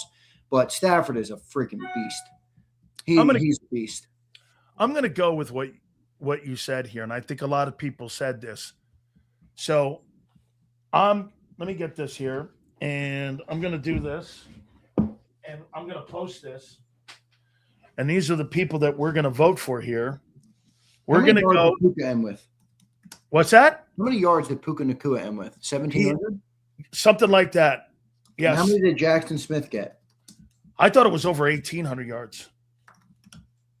1,793. Holy moly. You can make an argument for those guys too, man. But so we're going to go down that lane. We're going to go Myles Garrett, number 1, Stafford 2, and May 3. We're all good with that? All right. So let's go to the Coach of the Year. I'd arguably put Stafford above Myles, but Myles did make history.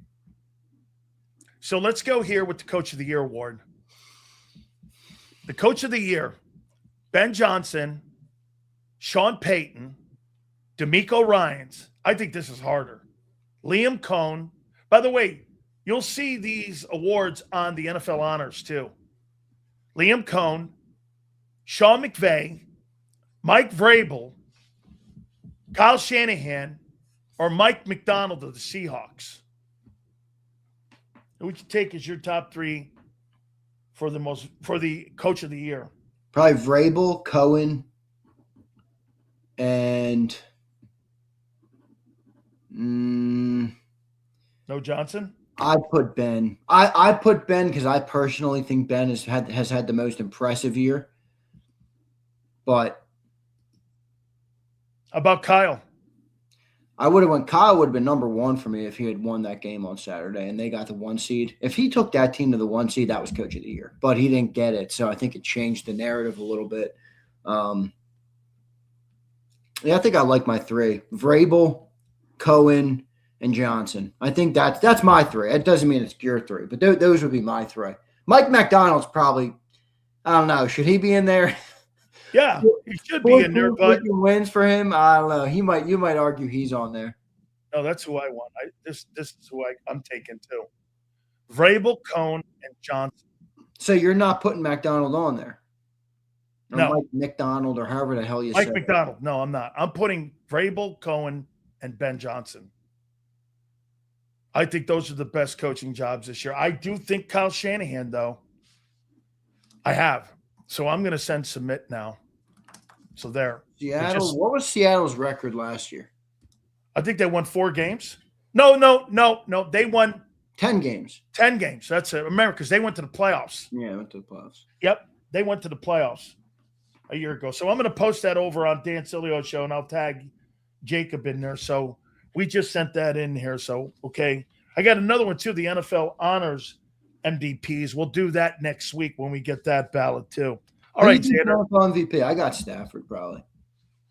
I'm going Myles Garrett. NFL MVP? Yeah. Dude, his team won 4 ball games. Well, he has no control. He has no control over the offense. His defense was 4th in the league. Yeah, but think about what the award is. Most valuable player. To his team? So you and look, I don't hate your take because obviously Myles set history, and I love Myles Garrett. My thought process would be if you took Myles off the Browns, their defense would implode. But they were already an imploded team. If I took Stafford off the Rams, they go from 12 wins to 6. So it's not the best season of any player in the league. I guess it depends how you look at it. It's a guy who has the best roster that should win it. I don't think you're wrong because I think a lot of people vote like that. I mean, is it about is an MVP award about my logic isn't tracking like Bijan and CMC. It doesn't track. You're right, Senor. But I don't know, dude. I'm looking at. I guess I'm taking valuable too literally. Like if Myles Garrett was the most valuable player in the league, dude, wouldn't that equate to more wins? I guess not. It's a team. Okay, well, let me take your mentality there. Shit, it's a slam dunk. Josh Allen's the MVP then. You take Josh Allen off that Bills team would win like 2 games without Josh Allen. Right? Yeah, I guess. You take Josh Allen off the Bills. All right, so my logic is flawed. I guess you could go Garrett. I like Stafford, but that's all right. You can go Garrett. Okay, so let's get into some of these topics today. What do you think will be the toughest road? And what round will be the toughest round for the Eagles to get out of? The wild card round, the divisional round, or the NFC Championship? Well, it's very different scenarios. Like, okay, could you imagine that? And this could happen. Ready? Think of this. This could happen if the Packers upset the Bears this weekend. The Eagles are going to have the Niners, then the Rams, and then presumably the Seahawks. That's a tough road. Versus if the Bears win, you're going to have the Niners, the Bears, and then whoever wins, the Seahawks or the Rams. Okay, that was my second topic. Who would you rather play? Because this makes it that question I just asked you. What do you think will be the rougher round to get out of for the Eagles and the most challenging round? If you get the Rams in the divisional round, I think that would be it. But if you still have to travel to Seattle, that's a push. I like the matchup with Seattle better because I think Vic Fangio is going to torment Darnold. But I also acknowledge the factor of playing in Seattle as opposed to hosting the Rams in Philadelphia. That's a big switch. So it's kind of a put. Look, this could be a tough playoff road. I'm telling you, every Eagle fan should be rooting for the Bears this weekend. That's what I was just going to say. John's root for the Bears in the next 2 rounds. I want the Bears to win this weekend. I'd much rather go to Chicago and play the team that has no playoff experience than host the Rams in round 2 in Philly. And that's not because I'm trying to avoid the Rams. It's simply setting up to go to the Super Bowl. If you have to go through the Niners, the Rams, and then the Seahawks, you got to play all the toughest teams. Those are the arguable 3 toughest teams that the Eagles would have to play. Or you can say, give me the Bears in the divisional round, and then I'll manage everything in the conference championship game. The Rams and the Seahawks will take care of each other to some extent. You're only going to get one of them. So Bears, we need to win this weekend, or it's preferable that they would win. But tough road, Sills. Yeah, absolutely. Potentially a tough road. Oh, absolutely. We'll read all your supers, guys. Please, we appreciate it. Please hit the like button there. Hey, Bill Romanowski followed up with me on a couple texts, us going back and forth, and we were talking. That's where I came up with the analogy. Bill goes like this. Hey, you know how to drive to your local store. You know how to drive to another city, right? You don't need GPS. And he goes like this. Well, when you're driving to a new place, you need GPS, you know all the turns, you know the highways, you know the off ramps, you don't know all that shit. You got to figure it out and type it in. Yeah, it's true. Look how many teams have to type in the path for them to get through the playoffs. Denver has to type a path in. Patriots have to. Chicago has to. Seattle has to in a way. Absolutely. And that's what you were talking about with the Eagles have been here. They know how to drive the lane. They know how to. The only thing that would be different is going on the road in the playoffs. Yeah, they've never lost. Gone, yeah. With Sirianni, they're undefeated at home in the playoffs too. That's right. And Jalen. And they got 3 losses on the road. Are they all to the? Well, the one was the Super Bowl, so it was. Okay, yeah, no, yeah, you can't count. The other 2 were in Tampa. That's right, because that's neutral site. Yeah, 2 Tampa and one neutral. I think that game was in Arizona, if I remember correctly, the Super Bowl in the 57. So you'd rather play in the second round in Chicago than having the Rams come to Philly. Is that right? In the second round. I'd rather play Chicago in Chicago. Yeah. Okay. I just think it's the easier road. I mean, you got to play 4 games. You know, if I have a 25% easier path in one of those games, I mean, that to me helps the big picture. So that's what I would prefer. But, you know, remember, the Rams coming to Philly is still a decently favorable game for the Eagles. I'm not saying that the Rams aren't a great team, but, you know, the Rams have the games they lost this year. Most of them are on the East Coast. They're going to have to go from Carolina, probably would go back home and then come back to Philadelphia. They're flying cross country multiple times in a week. That's still a preferable game. You know, question will be the weather there. What's the weather look like? You know, this weekend's going to be interesting. It's supposed to be like 50. Wow. Yeah. That helps out the Niners. Yeah, but it's going to rain and apparently the wind might come. Okay. I would say this to you. The reason why you look at that 49er team, they have struggled with powerful, dominant, physical football teams this year. Every game they've lost this year has been to a mass kicks ass team. Every single team. Now, the one thing that I would say is the Philadelphia Eagles are not physical on offense this year. They're just not. They're physical on defense, though. You're right. Offensively, they're not physical much at all. So, again, I get the limited players that were in San Francisco right now, but that offense in Philadelphia, how many times did you and I say all year long for 5 months, man, they're just getting beat up front. I mean, they're getting beat up front in the middle of the football team and in the middle of the offensive line heading into the playoffs. That leads me to this topic. Xander, are you going in with great confidence into the postseason? Is it based on the defense that's giving you the confidence that you can win the Super Bowl? Yeah. Are you basing it clearly on that? And you're basing it also on the pedigree of the offense and the team, on what they've done the last 5 years. It's not even about the pedigree. I mean, that's a part of it. But, you know, I think like when you're in the regular season, you got to analyze, I think, differently. You know, I look at this postseason run and I think with the defense being as good as they are, forget play calling for a second, forget scheme, forget play design, forget all that for a second. This is what's important to the Eagles in the postseason offensively. Get first downs and get rid of the pre-snap penalties that have killed your drives.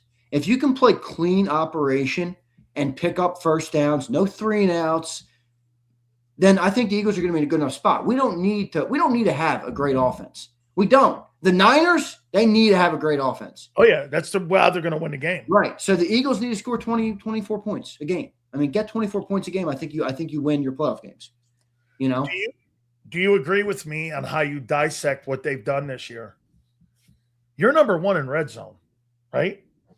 You're 20th in scoring. And you're 24th in 3-and-outs. You don't get down to the red zone that much. No, we don't. We're 29th in the league in red zone appearances or whatever you want to call it. Red zone drives. Okay. Yeah. So, I mean, the offense itself, the first and second down in this game, the Eagles have to win this. Right? They have to win first. They can't be, and I made this right here, Xander. Here's the playbook on third and on first and 10, it's open like this, right? Well, 2nd and 8, dude, it's your playbook goes down here. And when you're 3rd and 7 or 3rd and 6, this is the playbook that guy has. Kyle Shanahan's is bigger because of the experience factor. If the Eagles don't win first and second down, you're going to be in a last possession game against the 49ers. This could come down to the last possession game in this game on Sunday. No? Yeah. No, it definitely could. It definitely could. There's no doubt. I mean, the question is going to be how well do the Niners move the ball? I mean, does Vic torment them or are they able to move the ball? I mean, that's my question. If they can't, then it's going to get ugly quick.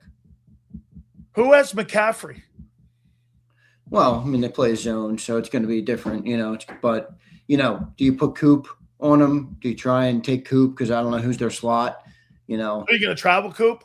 Because he's going to. That's the thing. I think they're going to. He's going to be moved around a lot. Slot out wide. Yeah, I don't know what they're going to do. Yeah, I think they're going to stay. I think they're going to stay disciplined like they normally. They only got two. I know they got two good playmakers. I'm not saying McCaffrey's not great, but Romanowski said it great yesterday. Did you hear him explain? Yep. Kittle is not great when he doesn't have great receivers, and that's not a knock on Kittle. It's that they're missing that piece of their offense. The threats on the wideout. Threats on the ends, on the outside, and they don't have that. So I think you let them play.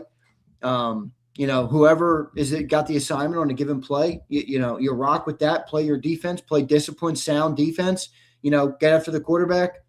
I'm predicting this. This is my one prediction for the game. Brock Purdy will have an interception on an air-mailed throw over the middle because of pressure from Jalen Carter, Jordan Davis, or Moro Ajomo.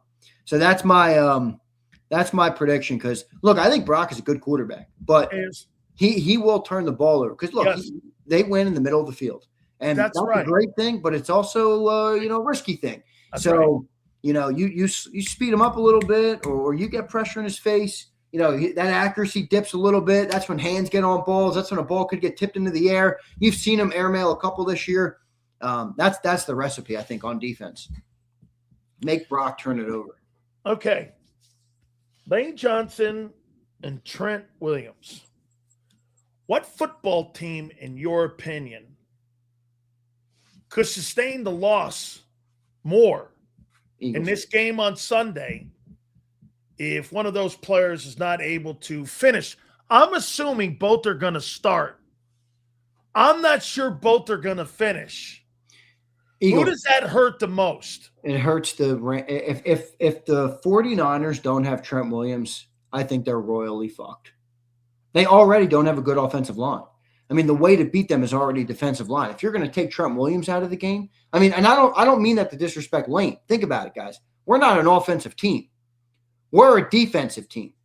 They're an offensive team. If they lose their best offensive lineman against our defense, who is dominated in the second half of the season, they're not doing shit. I mean, we just talked about getting pressure on Purdy. What kind of pressure are we going to be getting?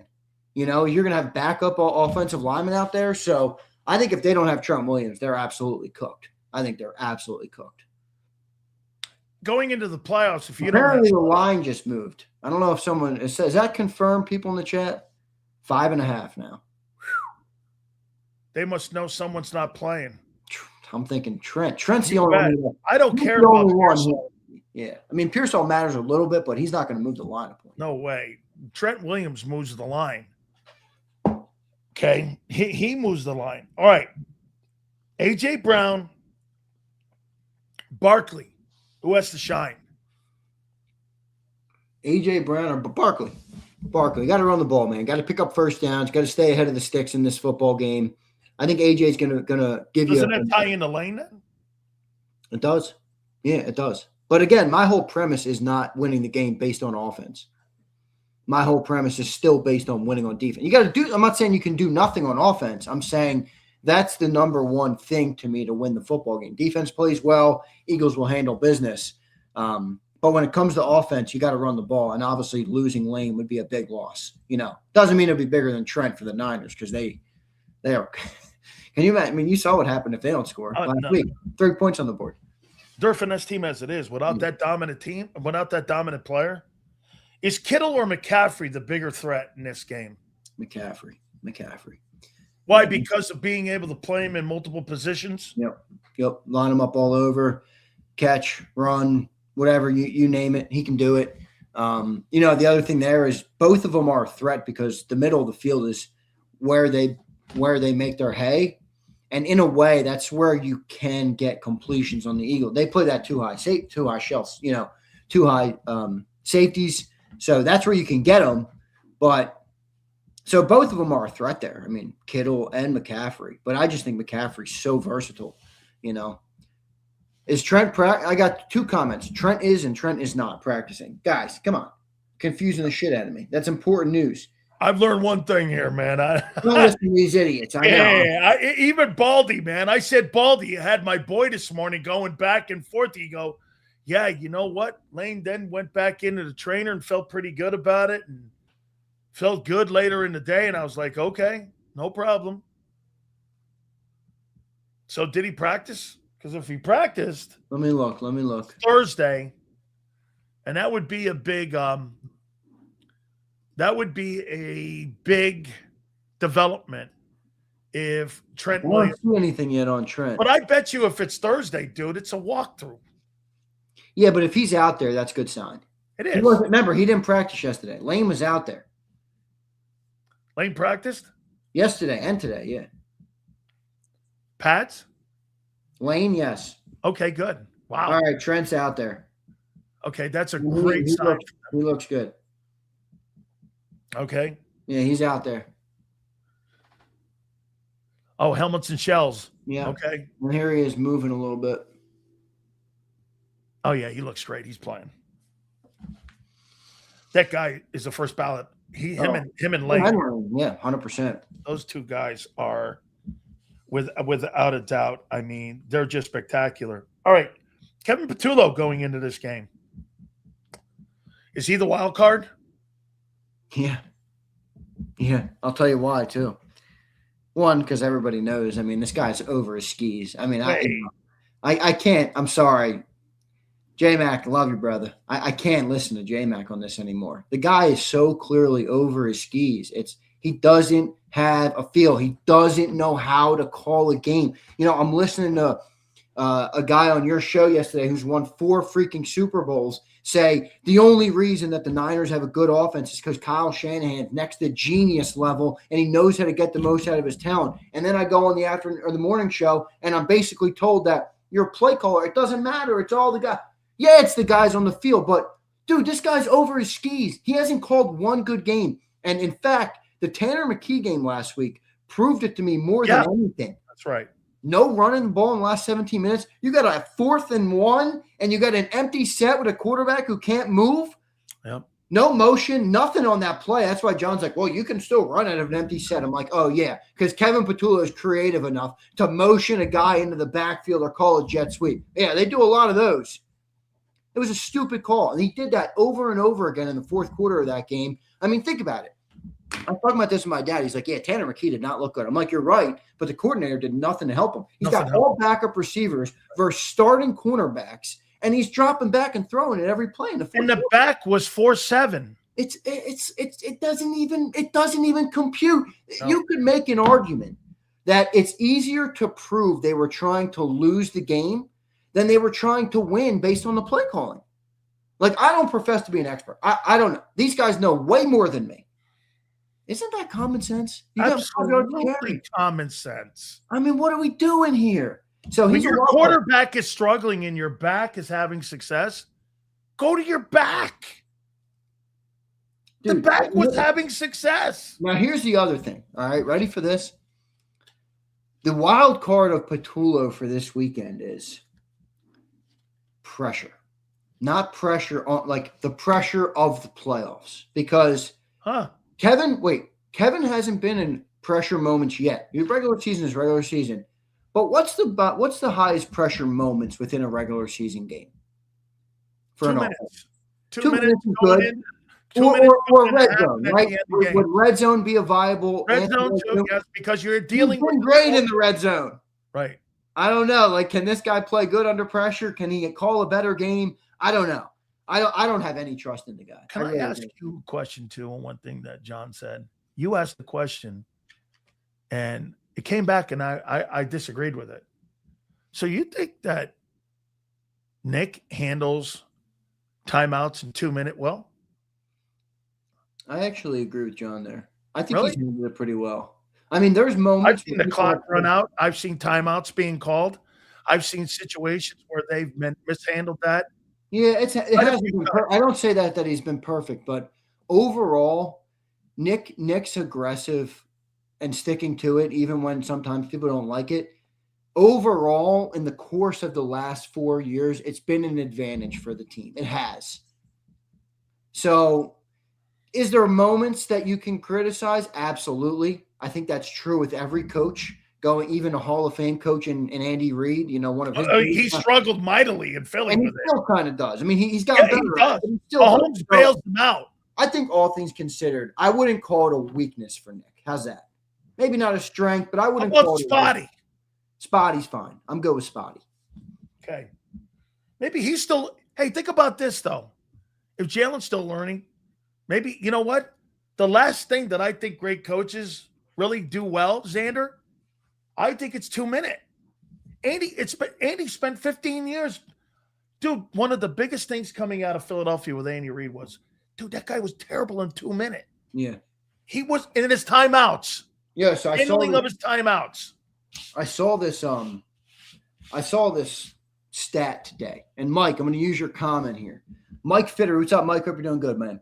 Getting the calls in on time is an issue. That's clock management. All right, so I want to talk about this for a second. And I'm going to ask everybody in the chat and Sills, obviously, to weigh in here. Is this intentional, the way that they call plays very late? Because I saw the difference between the Eagles, right?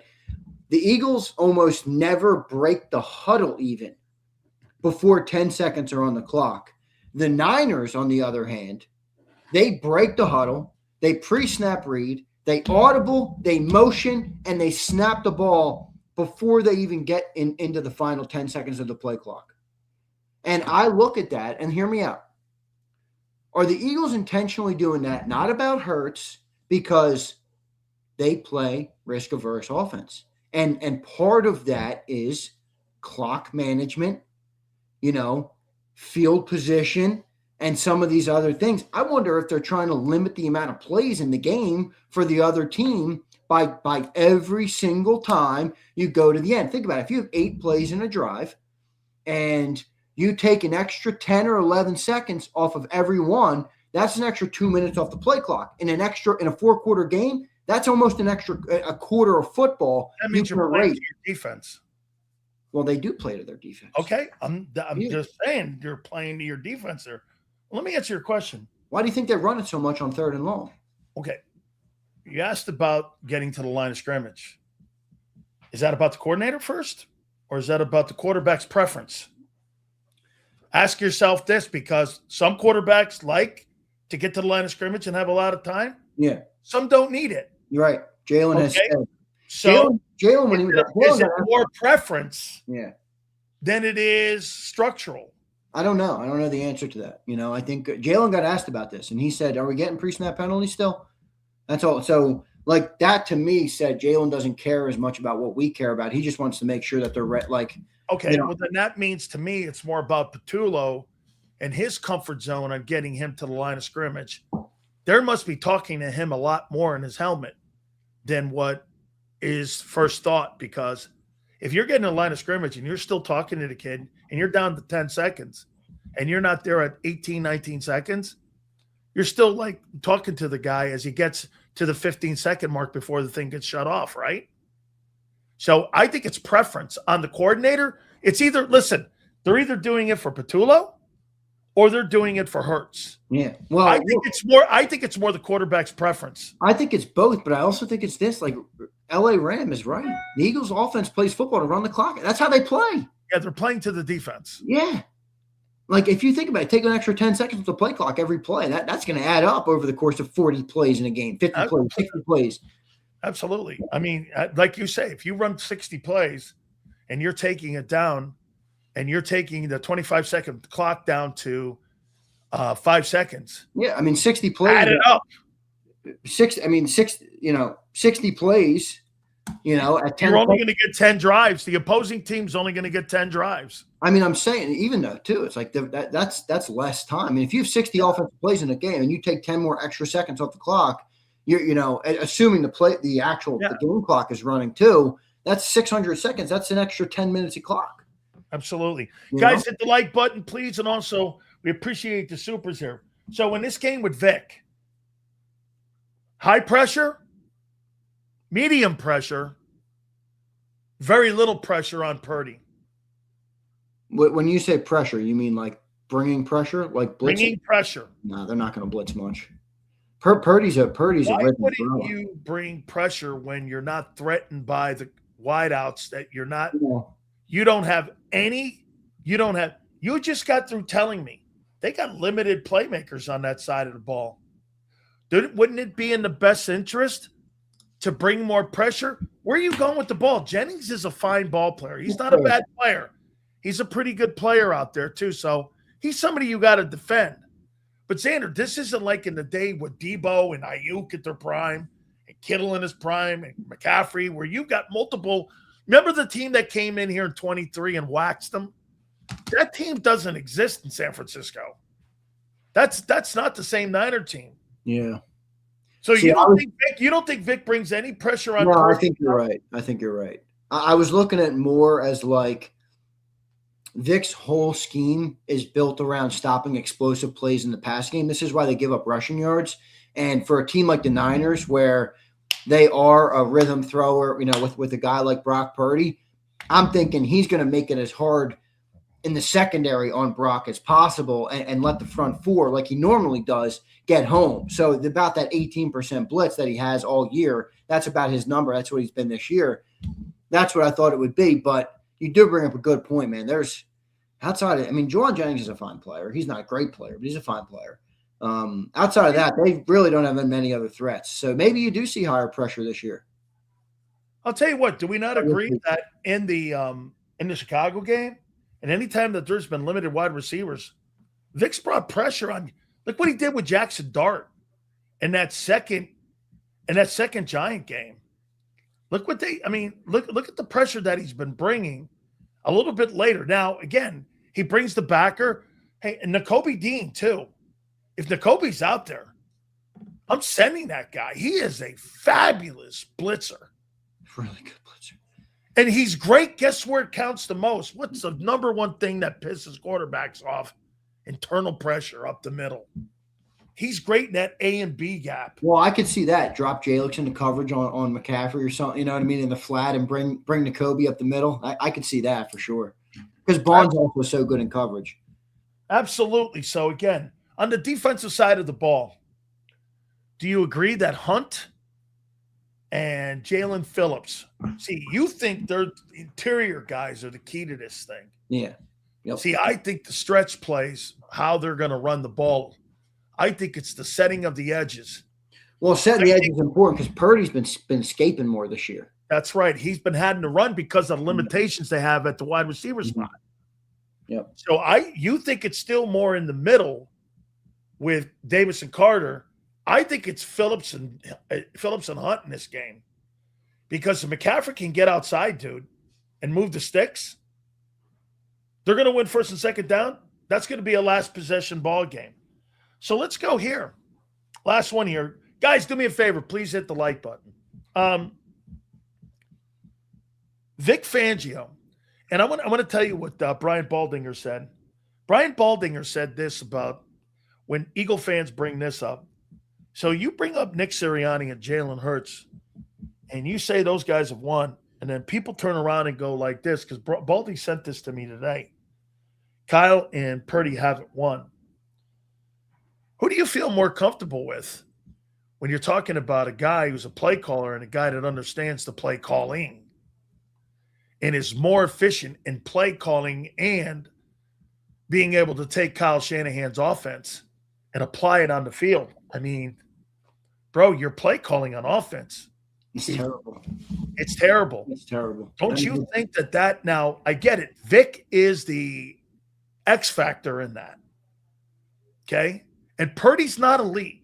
He's not. The play caller's elite. Play caller's elite. Purdy's good within the system. Again, he can be God. Yeah, he's not. I would agree. He's not elite, but he's a good player. Do you think that is a push, or do you go Vic?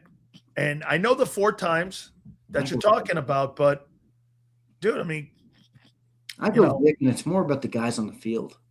Okay. It's more about the guys on the field. Both of them, let's just say it's a push in terms of how good Vic is on defense and how good Kyle is on offense. Kyle, you heard Romanowski yesterday. Kyle really gets a lot out of that personnel because they don't have that much on the outside. They don't. Versus Vic, there's some spots, but Vic's got all-pro linebacker. He's got 4 first-round draft picks on the front, on the defensive line. He's got Nakobe Dean and Jahad Campbell. He's got 2 cornerbacks who might make all-pro this year, and Quinyon Mitchell and Cooper DeJean. That defense has all of a sudden become one of the most talented defenses in the league. So I think I'll go Vic there. Latest Super Bowl odds are Seattle 1, Rams 2, Broncos 3, Eagles 4, Patriots 5, Bills 6, Texans 7th. Ooh, look at this. Jaguars 8th, Packers 9, Bears 10. Look at this. Mike McDaniel interviewing with the Lions. That's a perfect fit for him. Mike McDaniel is also interviewing for the Cleveland Brown job. Yeah, I don't think he's going to get a head coaching job. I wouldn't make him a head coach. And I have nothing against him. I just think certain guys are better suited in different roles. Not everybody's meant to be the guy. You know, one of my business mentors back in the day told me that. He's like, not everybody wants to be the big boss. Not everybody's meant to be the boss. You know, there are different guys have different roles, and that's good. That's a good thing. Mike to me is perfect as an OC. The quirkiness, the weirdness, I'm good. I don't want him in Philly. I'm all right on Mike. But I think he's better as an OC than he would be as a head coach. That's just my personal opinion. I think Clint Kubiak is going to get the Baltimore Ravens job. That's interesting. I think Clint will get a job. First-time head coach. They've gone – the only guy that's ever had experience that they've hired, they've had 3 coaches in Baltimore. Ted Marchibroda, they've had Brian Billick, and they have had John Harbaugh. That's it. So they've only had 3 guys. When was their franchise founded? The 90s? It was like 98, maybe? 4. Let me look it up. When they moved, it was like 94, and I think the Browns came back in 98. 96. 96, okay. And look up when the Browns got their franchise back. I think it was 98 when that thing got back there. Look at Josh. You have nothing. I don't have anything against Josh. You also didn't hear me say I'm goofy. You're fucking goofy, Josh. Sileo's fucking goofy. Every last one of you in this chat is a goofy. All right? I'm just saying, I think we got enough goofy on our coaching staff, Josh. I think we got enough goofy. All right, let's go. I like a disciplined guy. Maybe. Nothing fucking goofy. I did call him a goofy. I think he's goofy. I'm goofy. All right, who do you think this weekend is the biggest upset? Let me see. We made our picks this morning, me and John. Let me pull up my notes. Biggest upsets. All right, this is what I put. These are the picks I have this weekend. I don't have many upsets. In fact, I think I have 0 upsets. John has Packers. John's lock of the week. Well, John hates the Bears. Is the Packers. That's his lock. I picked the Rams, the Bears, the Jaguars, the Eagles, the Pats, and the Texans. Yeah. Rams win. Bears win. A lot of people picking the Panthers, bro. I don't know why. Because they're physical and the Rams are finesse. And the Panthers. I will say this. The Rams are much more physical this year than they were last year. I think the Rams this year are a better team than they were last year. Defensively, for sure. And with the addition of Devontae Adams, too. Yeah, I think better all around. Yeah. I still think that they're suspect to physical teams. Carolina, you know what else, too? You know why that Green Bay team? Bro, you know what John's missing? The Browns beat that Packer team because they had a little more physicality in the O-line. The Panthers beat that Packer team. You know why? Because they're more physical. And I'm going to use your boy Nick Saban's mass beats ass.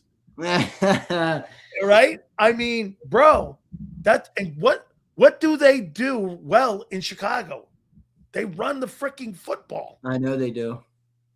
The Packers can't hand physical teams, man. The problem with Chicago to me when it comes, because you're right, they're physical, they run the ball. Their defense isn't good enough. What does Hugh Douglas always say though? Defense is a luxury. Yeah, but dude, when you get to the postseason, it's different. Okay.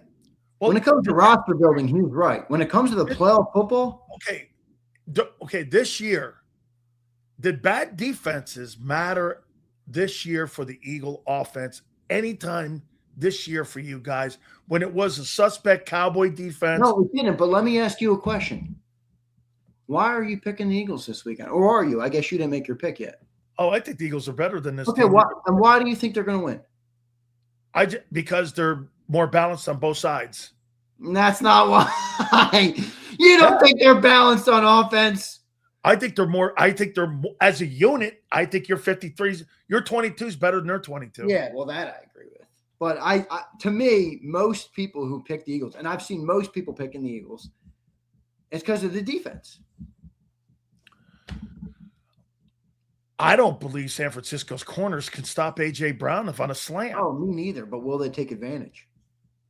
I mean, who's covering Devontae? Like Goddard in the middle of that 49er defense? I think Jalen's going to have his best game of the year in this game because of what you just said. I just don't think they – where – like, is Hufanga still on that team? Who? Hufanga? They're like – no, Hufanga. I thought you said Ivanka. Or is he like in Denver? I don't know where. I think he may be still there. I don't know where Hufanga is. But they don't really have – hey, dude, I think the loss of Dre Greenlaw also is – Hufanga's with Denver. Yeah, he's with – no wonder. Denver's like the top defensive team in the NFL. They lost Hufanga. They've lost Dre Greenlaw. They lost Fred Warner. Listen to the names. Nick Bosa.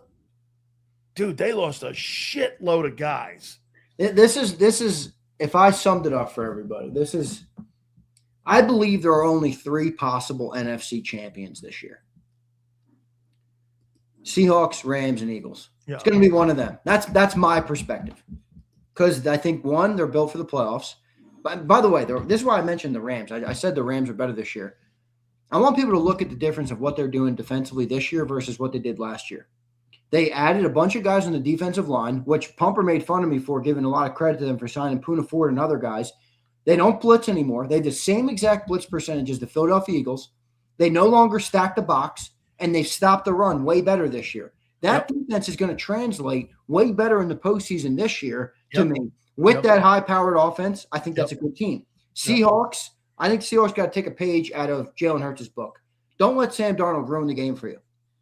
Don't let him. You know, Jalen, people might criticize Jalen for how much he does in certain wins. One thing Jalen never does, or very rarely does, is lose the Eagles' games by turning it over and making costly mistakes. He doesn't. That's why he throws it away. That's why they draw it on 3rd and long, because they want to get to the next drive. Darnold will turn it over, but their defense is amazing, and they can run the football. They got a good offense. There too, and Eagles. And then I go to the AFC side. Who do I think can make the AFC, the Super Bowl from the AFC? Jacksonville, Denver, and New England. I don't think anybody else has a chance. I don't think the Bills have a chance. I don't think they can win 4 straight. Me neither. I don't think they can win 3 straight. Forget. Yeah, I'm not even sure they can win 2 straight. I'm not even sure. They played Jacksonville. I got Jacksonville winning that game. Jacksonville winning that game too. I do. So you just mentioned something though. Don't you think now this playoffs though that they're going to ask Jalen to do more in this ball game than maybe he's ever done in the opening rounds of the playoffs that he's ever played? Because I pointed out to you yesterday, they haven't really asked him to do a lot in those opening rounds because they've had balance and they've been able to run the football and they've been more of a balanced team. Don't you agree heading into the playoffs? This is probably Jalen Hurts' most unbalanced offense that he's had heading into the playoffs since he's been a starting quarterback. Do you not agree? Unbalanced offense, you said? Yeah. Yeah, I would agree with that. Since maybe the 21 team, right? Yeah. I mean, I think he's going to run the ball more, and that's going to help. But I would agree with that. Yeah. And I think they're going to ask him to do more, and I'm confident he's going to be able to do it. I think he runs the ball more. He had 70 yards in that Rams game rushing last year. The touchdown, he had the 51-yard run or whatever, 44-yard, whatever it was, 40-something yards, I think it was.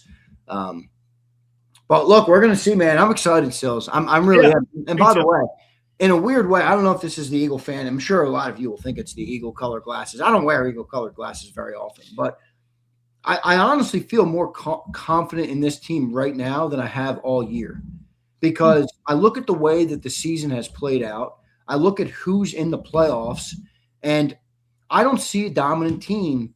And if the Eagles are going to be on the road, what travels better on the road, offense or defense? Defense. Defense travels. What wins championships, as they say? Defense. If the Eagles can get the run game established, even 25 to 50% better than it was in the regular season, get that 3.9, get that 4 yards of carry to 5 yards of carry, or whatever it is, or get Jalen's rushing yards from 15 to 45. I think that's going to be enough. You got to get first downs, and this is where Hurts is going to be key. Third down, we were doing draw plays in the playoffs, or in the regular season. Playoffs come, I think Hurts is going to scramble to try and pick up some of these. So I feel confident, man. I think the team's going to win the game this week, and if the Bears win, I like our chances in Chicago as well. You think you're a dominant football team? No. There's no dominant team right now. Nope. Do you think that the only dominant team this year in the NFC side that shows signs of it is Seattle? No, because I think we've showed signs of it here and there too. See, the loss to, as we've been saying, the loss to the Rams at SoFi, bro, they played like dog shit and almost won. I mean, yeah, that's true. Okay, outside of that, you're right. They're the closest to the dominant team, Seattle. I'm struggling with Darnold. Not that it's just that it's not that I don't think he's a good player. He is a good player. It's that when the pressure in the pipe gets there, like if they need a drive, down 4 and the end of the game, like I don't know, you think Darnold's got it? I don't know who the guy is. If Darnold's down by 4 and he's got a drive with 2 minutes left on the Eagles, guess what, folks? I might start the post-game show early. No, I'm kidding. Yeah. I'm just saying, I don't think he's going to go down and do it. So in your opinion, I think he's going to. Right now, in your opinion, he's still Pumpkin Darnold. He's less of a pumpkin. I'll call him a pumpkin seed. He's a cantaloupe. Yeah, that's good too. A cantaloupe. He's a cantaloupe. Hey, Howard's going to join us at around 4:35. So let's do some of these supers here. Guys, we appreciate you very much. Please hit the like button. That says the 49ers will dominate. Not with that shitty defense. Hey, Nad, you're not a dominant team. You're a finesse. He hated the fact that I called them because finesse sounds soft. Dude, and I pointed out all your losses were the teams that were big. They're finesse. They're a little less soft than normal. They've run the ball a lot more this year. And they've tried. Oh, let me give you one number here. Tell me if you play anything into this. Total yards, the number one team to put up the number one total yards this year are the Los Angeles Rams. And San Francisco's 7th. The Eagles this year were 26th in putting up the most yards from scrimmage. What do you make of that? Nothing? Say that again. I'm responding to dumbass Senor in the chat. The Rams had the most total yards from offense this year. The Niners were 7th with 2 quarterbacks. The Eagles were 25th in yards from scrimmage. Yeah, that's not good. Here is the defense. The Texans were the number one team in the NFL in least amount of yards surrendered. Eagles were 13th. I thought that number was high. That's a good number. Good for them. And the Niners were 20th. So you got the advantage clearly, in my opinion, on what you guys have done. I think without a doubt, I think you guys have rallied the troops on that defensive side of the ball. I mean, I think Belichick's getting a job. Eagles are going to cook this weekend. I feel it. Read the rest of these. Here come all the nerds in the chat. Oh, my God. What is Dandridge smoking? Oh, my God. Shut up, nerds. Here's Walkout. Dan, I hope the Hurricanes win tonight. Okay. What do you think? What do you think, Z? Yeah, I think you win tonight. I don't think – although here's what I'll say. The wild card in this game, I think everybody knows, is Trinidad Chambliss, the quarterback for Ole Miss. That dude is a weapon, especially at the college level. We'll see how the game translates to the pro level. But when you got a guy that's that athletic and can make plays that many different ways, that is just flat out hard to deal with. It just is, for no matter how good your defense is. They got players on offense. So you know who's going to be important tonight is your edges tonight. They're going to have to set the edge, try and keep them contained as much as possible. The problem there is like that Bain. He's a great pass rusher. If he tries to go too deep and he gives up the littlest opening, boom, Chambliss is going to go and take it 12 yards. Dude, the other guy's going to get drafted 16th. They got their edge rushers are the two best tandem in the college football. And by the way, it's the best tackle play I've seen in 26 years. I think Miami's defense takes care of business, man. I'm shocked that Ole Miss did what they did to Georgia. I got the Canes. I couldn't believe it, man. I really could not believe. You know what, though? I'll tell you this. You're not the biggest Jalen Hurts guy. Well, I ain't the biggest Carson Beck guy. Okay. You talked me into that. I'm like, but the only reason it's panned out, his $4 million got him 2 wins. I can't with Carson Beck, dude. I'm sorry. I just don't see it with that guy. But I do think your defense is amazing, and he's got a game managed good. I'll tell you what, Carson Beck may not be that great, but Diego Pavia is at home. Yeah, I'm not a Diego Pavia. Yeah. You think that guy gets drafted high? What? You think he should, but he probably will because the NFL's stupid. I can see the Jets getting that guy's ass. Oh, gosh. Leon says Mike McDaniels might go to the Lions or Commanders, FML. Leon, do you live your life in fear about everything, dude? I mean, Leon, you're crying about this. You're crying about this. You're crying about that. Mike McDaniel can go to the Commanders. I don't give a rat's ass. I think they need a head coach. Yeah. And they don't need a coordinator. Abe says, I'm going to be interested to see where Kingsbury lands. He wants to be a head coach. I wouldn't hire him. J-Mac and Petula give each other that arm high five. Yeah, I think they do. Here's Umberto. Hot take. Q has been the best player on the Birds this year. He better be all pro. Guy gives up nothing on the outside. I agree, Umberto, but he's not going to get the love because he's not a man coverage corner. So they get knocked for that. It's Surtain and Stingley. Those are going to be the first guys. Somebody put out like a cornerback ranking recently. I don't know who it was. Was it Madden? It might have been stupid Madden. But they didn't even have him in the top 10 corners in Madden. Yeah. And that's just because of what he plays and the system he plays. Style of play. Abe says, Alan Eck will win us this game, LFG. You know who that is? Nice. That is? Alan Eck is the referee. Yeah, because he's from PA. Yeah, we're 8-1 with him. Yeah, he's from PA. Quinyon can be handsy in this game. He's not going to call it on him. Yeah. He's not going to call it. Here's Khaled. Eagles suddenly jumped them on his 5.5 favorites. Let's see. They went up to 5.5, and it looks like they're going to get Trent Williams. Carolina might beat the Rams while y'all playing. Dude. I don't see that. Listen, how good do you think the Rams – you think the Rams have momentum going into the playoffs? What? No, they don't.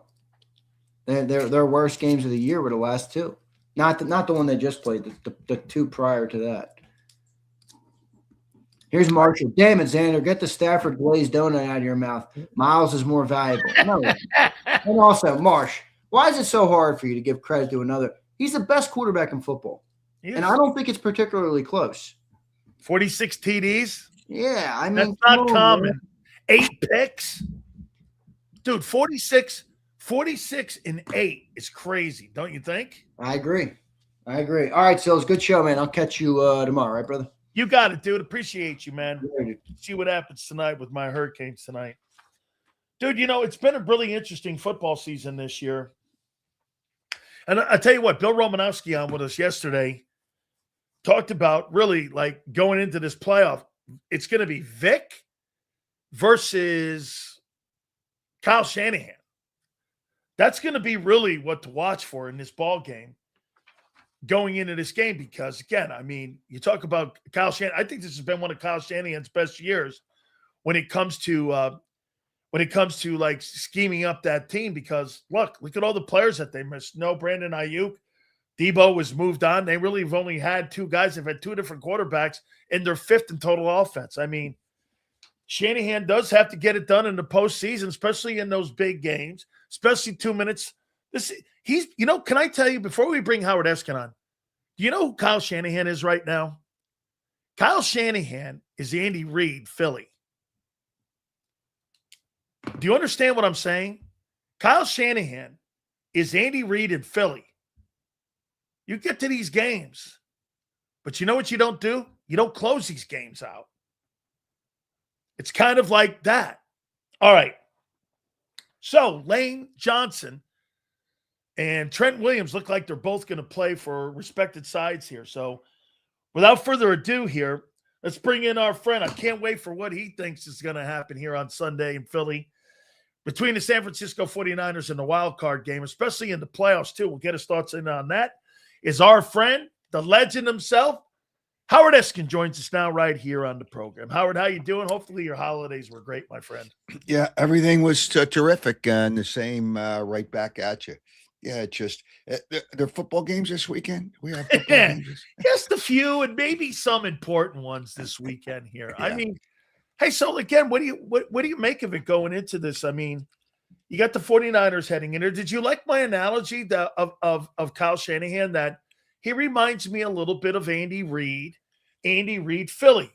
Won a lot of games, got the big games, got to a Super Bowl. Same thing with Shanahan. But there's always been that 2-minute thing that he had with timeouts, time management. The quarterback in Kansas City covers that a little bit. But what do you make of the matchup between Kyle Shanahan and Vic on Sunday? Andy Reid's the best coach in the National Football League. So we can start there. Is Kyle Shanahan a good coach? He was that when he was here? Yeah, I do. Okay. I think he was close to it. Obviously he had things.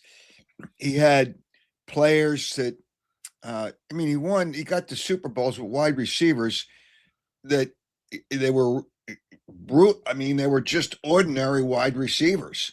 So, and he had some good players, obviously, in the time that he was here, but he can only coach it. But I think he's terrific with quarterbacks.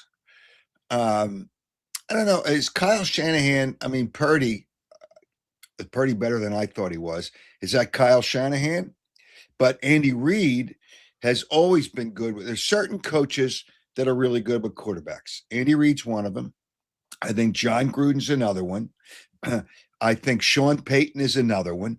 And you can make help the quarterback become better than he was or he would have been with another coach. But I still have a problem with Kyle Shanahan blowing the Super Bowl against the Patriots when he was the offensive coordinator. And the one a couple of years ago against Kansas City when he was in the fourth quarter. There were some that calls in that thing as well. Yeah. So is he a good coach? But Andy Reid didn't win when he didn't win Super Bowls. Remember, he was in a lot of conference championship games. He was in a lot of Super Bowls. Now, with Kansas City, he had the best quarterback in football. But still, he identified him moving up in the draft from 27 to 10. So, and he developed him. Andy Reid is a great coach, and I would not put Kyle Shanahan at that level. Now, players make plays. Andy Reid made Donovan McNabb a better quarterback, and he identified him coming out of college. In that draft, there were a lot of quarterbacks in that first round, and he was the best one to come out in that first round. And he wasn't the first player taken in that first quarterback taken. So he can do things, and I haven't seen Kyle Shanahan do that yet. He got to win some of these games. Now, is San Francisco better than I thought they were? Sure. Was it a product of the schedule, and they had an easier schedule because of where they were? I don't know that, but they have impressed me throughout the season. Well, Howard, they the games split with the Rams, Seattle, and they did beat the Bears. Yeah. And they played arguably in the best division in football. You can make the comment that the North in the NFC, because every team finished above 500, but the West had the Rams and also Seattle in there, and they split with them. So I think they have impressed this year with what they've had with a dual quarterback. Remember, Mac Jones played early, then he turned around and he brought Purdy in. They won a lot of football games this year. Hey, listen, he's a good coach, but he's not in the Andy. He's not the best, and he's not in the Andy Reid class. But again, it comes down, and I always believe it comes down to players. Everybody likes to blame the coaches, and I like Romo, and I haven't talked to him in a while. Bill Romanesky's a great guy, Oh. but to say it's Fangio against Shanahan, it's easy to say, but the players got to make plays. Yeah. If you call plays and the players don't execute the plays properly, correct, then is that the coach's fault? No. So Dave Wannstedt says it all the time, and so does Vic, really. Schemes don't win ball games. Players in schemes win ball games. Yep. Players versus plays. Always comes down to that, Howard, at the end of the day. So, Howard, here, how about this? What will be the toughest road, in your opinion, for the Eagles to have to get through? This upcoming game in the wild card, the divisional round, or the conference championship with the way it's looking and the way it's playing out? What do you think is going to be the toughest matchup for them, you think, in the first round, second round, or the NFC championship game? You don't know who they're going to play. So if I didn't realize they play, if the Bears lose, the Eagles play the Rams. Correct. I didn't realize that. Okay. I think the Rams are a better team than the Eagles. That doesn't mean they win here, but they have to go East Coast, West Coast, West Coast, East Coast 2 weeks in a row. But I think the Rams are the best team. If the Bears win, I believe, if I'm not mistaken, if the Bears win, then the Eagles go to Chicago. If the Bears win, I think the Eagles go. Yes, they go to Chicago. Yeah, and Chicago's a good team. The Eagles are playing on the road. It's not easy to play on the road, and then the only way they can play the conference championship game is if Seattle loses. And Chicago loses. And well, they'd have to beat Chicago. Yeah. So if they beat Chicago, I don't think the Eagles want to play in Seattle. I know you guys rip Sam Darnold, and he can turn the ball over, but Seattle's defense is really good. And if you shut down the Eagles' running game, that creates a problem for them. I had Herm Edwards on my show yesterday. He called the Eagles, based on what Philadelphia is, a pothole offense. You hit a pothole and you're out of commission for a while. Absolutely. So when they hit a pothole, they kind of get lost for a few series. If they lose first or second down in a sequence, they're 3 and outs. There's no doubt. That's what they've done all year. Well, and if they stop the run, and I don't know that San Francisco stops the run, they don't rush the passer well, but I don't know if that's the worst thing against the Eagles. Yeah, because, Howard, they haven't taken advantage of any bad defenses this year.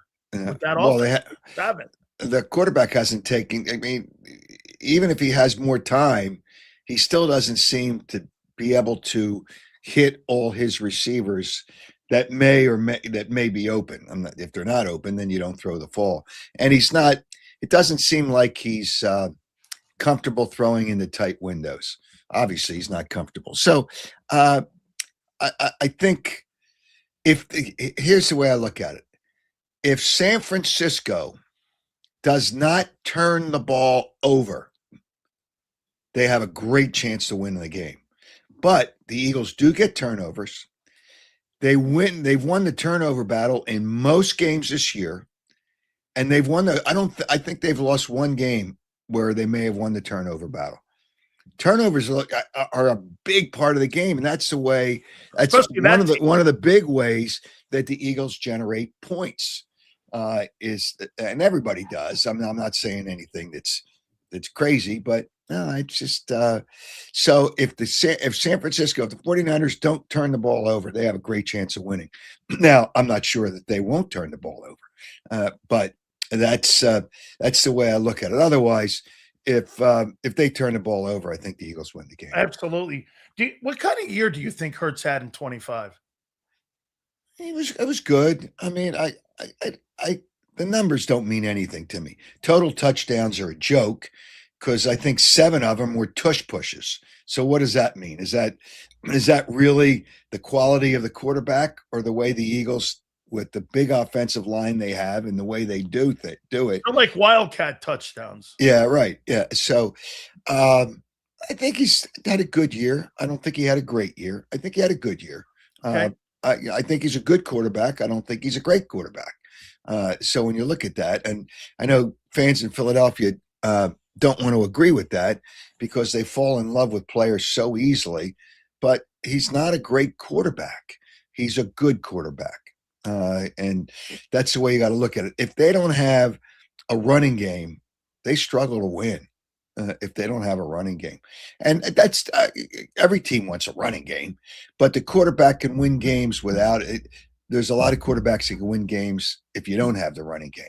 But the Eagles have found that to be difficult. How about this, Howard? Do you think Eagle fans are going into the playoffs this year based on the fact of what they've seen Vic Fangio do on defense? And then do you turn around and you go, well, hell, the offense is wobbled. And like Herm said, it's a pothole offense. I mean, you can't be going into the playoffs and into the weekend thinking this. Hey, I feel pretty good about the offensive side of the football, but is it more on the defense and why they feel so confident?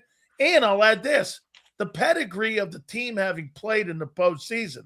Because to me, it's not real. That's not been a very good offense, in my opinion, this year. It's been a decent offense. The defense, on the other hand, has excelled, especially since they've got Jalen Phillips. Do you think that's where everyone is right now? Hey, we've been there before, and our defense looks awful good, and that's what's giving everybody the confidence. They have to put pressure on the quarterback, and if they do that, and the defensive line has had some excellent games, some really great games. Phillips has done a nice job. That was a nice addition, but the back end has every once in a while has some challenges. Not challenges. They're not as strong as they were. The defense this year is not as good as the defense was last year. I think that's clear. Are they good? But fans in Philadelphia say, "Oh, we're not worried about the offense because the defense will win the game." You got to score. I think against San Francisco, I think the number's 24. I think you got to score 24 points. I think you got to score 24 points because I think they will be able to score. And the Eagles' pass rush is kind of negated because the 49ers get the ball out so quickly. So it negates that a little bit. So, there's a lot of different things that could happen. Are you more concerned about McCaffrey or Kittle in this ball game? McCaffrey, because he can do so many things. Yeah, he does so many things. He's so good. I mean, he's got 2,000 yards total offense, 102 catches. Yeah, it's crazy. It's crazy for a run. But he's a running back, but he's not really a running. But he's a running back.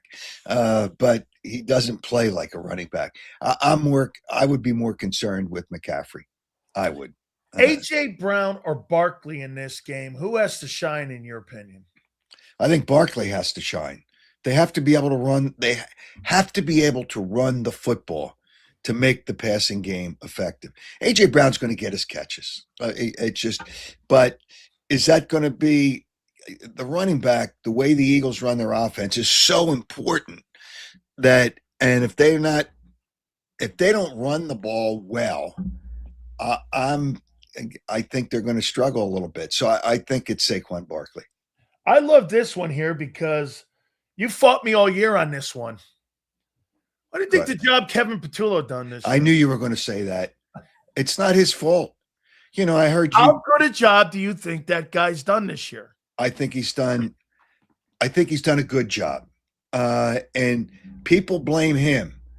Well, when you can't run the football, and they really need to run the football for their offense to work, then the quarterback has had games. I mean, it's almost impossible. It actually is impossible, but it happened. To have 0 yards passing in a half of football in the NFL, that's 17 yards total offense. Twice. It's just, are you kidding? You're kidding me, aren't you? So you're going to blame, it's the play calls. Well, sometimes the players have to execute the plays. All right? Sometimes the players, not sometimes, if they don't execute the plays, it's always the coach that gets blamed. I think Kevin Patullo is a pretty sharp guy. And I heard you rocket scientists talking earlier about the Eagles getting to the line of scrimmage late. Yeah. They're not getting the plays in late. I'm telling you that right now. It's the preference of the quarterback. I'm not going to get into it. I am not going to get into it. But I know for a fact, 100%, they're not getting the plays in late. I know that for a fact. Okay, so then wait a minute. No, you can't have a hanging cat. What are you, Jeb Bush? What are we talking here, man? Hang on here for a second here. You're talking like you're like the guy who lost the election here with the hanging chads. Hang on here. Wait a minute. You got a hanging chat on me here. So well, that's all right. Wait. You won't be able to sleep tonight. Hang on here. So wait. So is it the preference of the quarterback, or is the quarterback again? This comes to you're telling me the quarterback then doesn't understand pre-snap reads and also landmarks, and he struggles because that's why you're seeing timeouts being blown, and because they're not getting a play call in on time. I'm going to go back to it. I'm going to go back to another situation. You mentioned that you said, well, Andy Reid had problems with time management. No, he didn't. So McNabb did. McNabb and sometimes the players. I remember one time, and Andy Reid was all over me because I identified him. They had a tight end by the name of L.J. Smith, and they were inside the 10-yard line, and Andy Reid has to run down and call a timeout because Donovan's trying to get – he's lined up – LJ's lined up on the wrong side. And they're all the fans, it's time management. He didn't get the play in. It wasn't his fault. The guy wasn't lined up properly for the play that was called. So, all this nonsense with time management. Hey, sometimes coaches make mistakes. Yeah. But I know that they're programmed. They have they know what play they're going to run a second before the last play is over. In most cases, a second before the last play is over. They know what their playbook is. They know what plays work in certain situations, and they have different scenarios, and they get the play in. What happens with it after that? It's not. Oh man, look at him go politics on me! Holy cow! It's like Jerry Jones said. Yeah. So what you'll do is get. You always try Howard Eskin is pulling this. He's pulling a Jerry Jones. Trump said it best. Trump said it best. I run Venezuela. Well, don't get me into that. We disagree on that. That's a disgrace. But Jerry Jones is the moron, the clueless moron that said every team approaches the Cowboys like they're Super Bowl contenders. What a dope. What an absolute. That hasn't been 25 years. I know. He was quoted as saying that.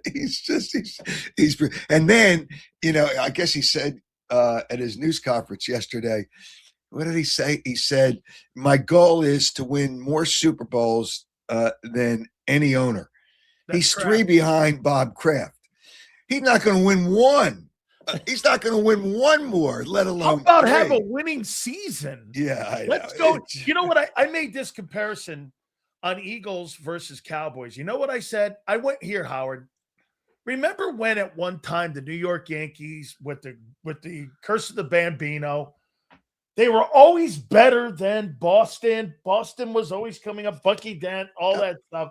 Yep. Now you fast forward. Guess what? The Red Sox over the last 30 years, 25 years, they've been better. They've gone to more World Series. They've won. The Eagles are like that now. They flipped the script on Dallas. They're going to the playoffs. They're going to Super Bowls. Dallas hasn't been there. It's kind of like you guys have reversed the script on them. They're nowhere to be. The last time the Cowboys are relevant, MySpace was the thing. The Dallas Cowboys, 2 reasons they will never win a Super Bowl again. Never. Well, in this time frame with these guys. They will never win with Jerry Jones as the owner. Never. And they will never win with Dak Prescott as the quarterback. Never. Dak Prescott actually had a good year. I don't give him credit. But they're never going to win a Super Bowl with Dak Prescott as the quarterback and Jerry Jones as the owner. Do you think if Dak went somewhere else, he'd win one? I think he'd have a better chance because the team, if the management does a better job. I mean, their defense was good for a little while, and then all of a sudden they reverted right back to what they were. After the Eagle game, it went south, right? Yeah, and was that more Dallas or more the Eagles? I don't know. Maybe it beat the starch out of them in that game, right? Whatever the case may be, but they're would Dak Prescott have a chance? But he's not going to go. Where's he going to go? I mean, at the end, he'll go somewhere at the end of his career. That doesn't mean he's going to win. It's like Aaron Rodgers. He's not going to win a Super Bowl again. He's done a better job than I thought he could, but he's not going to win a Super Bowl again. But no, I don't think Dak's going to win a Super Bowl. What did you make of the John Harbaugh fire? I mean, and here, let me set this up for you, Howard. This guy won 180 games in 18 years. He's 10 games a year. He's won a Super Bowl in the past, albeit I get it, it's in 12. Isn't this more of a testament on Lamar not getting it done with him? Because he doesn't have anything to prove. This guy's done it. He's won ball games. He's got a winning record in the postseason. I mean, I know he started and he cut his chops here in Philadelphia with Andy Reid's staff when he was on that staff. But I mean, Howard, isn't that more about Lamar not getting it done than it is Harbaugh not getting it done? Lamar got John Harbaugh fired. His comment after the last game, and everybody's going to, they're going to ask you about the coach. And for him to say, I'm more worried about the game, all you have to say is, hey, listen, I think John Harbaugh is a really, really good coach. But we missed a field goal at the end of the game. And we missed, and there was a penalty on that play. The official screwed that play up too, because the guy used leverage, so they should have been able to kick it again. That's another thing. Just like LA losing the Seattle game. I thought the rule was you couldn't advance a fumble inside a certain time.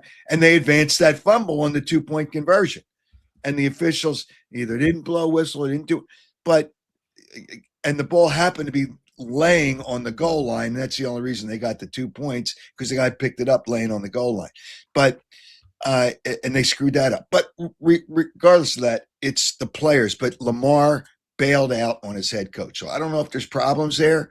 It seems like there may have been an issue. But Lamar did not have a good year. He was injured. He was off and on. John Harbaugh is the most sought after coach. Oh, absolutely. Right now. And if he goes to the Giants or Washington, I think the Eagles fans should be concerned, because those two teams would be better. Whoever gets him would be. I know they have. Tell you where I think he lands. If Sean McDermott gets bounced by the Jaguars this weekend in Jacksonville, and that's a possibility. That's not a good roster. Sean McDermott, I mean, if you could fire John Harbaugh, you could fire that guy, and John Harbaugh with Josh Allen in Buffalo. And that would be, you want to go where there's a quarterback. So, and try to identify a team. Atlanta, people talk about Atlanta because they have a running back. I don't know about Penix. So what team has a quarterback that has an opening? Is there any team out there that has a quarterback that has an opening? But here's what happened. As soon as that guy got fired, just so you know this too, there were 8 teams that called his agent. There were only 6 openings at the time. I thought there were 7. I thought there was 7. But there was one that didn't fire the coach yet, but that team fired their coach. Yeah. Stephen Ross fired, Right. But there's no quarterback down there. Tagovailoa's not the future.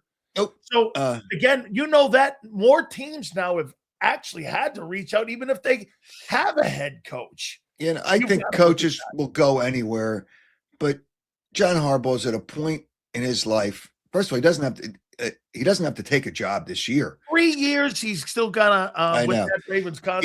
He doesn't have to take a job this year. I think he wants to stay on this side of the country. I don't know that for a fact. He's been here for so long, whether it's with the Eagles, well, the Giants, Washington, or if they fire Sean McDermott, Buffalo is a great job. It'll be a great job. Would you replace Aaron Glenn with him? Who's their quarterback? To be determined. Well, that's the problem. You want to go where you need a quarterback to win. Yeah. All these guys that got fired and Lamar Jackson didn't have a good year this year, but all these guys that got fired didn't have a quarterback. Yeah. And the field goal kicker misses the field goal. Is that the coach's fault? But at some point, I know there's an expiration date. Andy Reid got fired. At some point, there's an expiration date. So I guess that's part of it. It might be good for John. I don't think it's good for Baltimore, but it might be good for John because he's going to be stuck with Lamar Jackson, and I don't know that he's going to win again. I don't know that he's. I think Glenn Kubiak gets that Ravens job. Well, but that quarterback better be better. So, John Harbaugh, boy, it's going to be really interesting where he 20 goes. million a year, they're talking that he's going to make more than Andy. Why wouldn't he? Nick Sirianni gets about 15 million a year. So, and I think he's a good coach, but coaches now, 15 million is a starting point. Yeah. And if you're, who's making 15 million? What, Andy? Million, he's 10th. Yeah, right.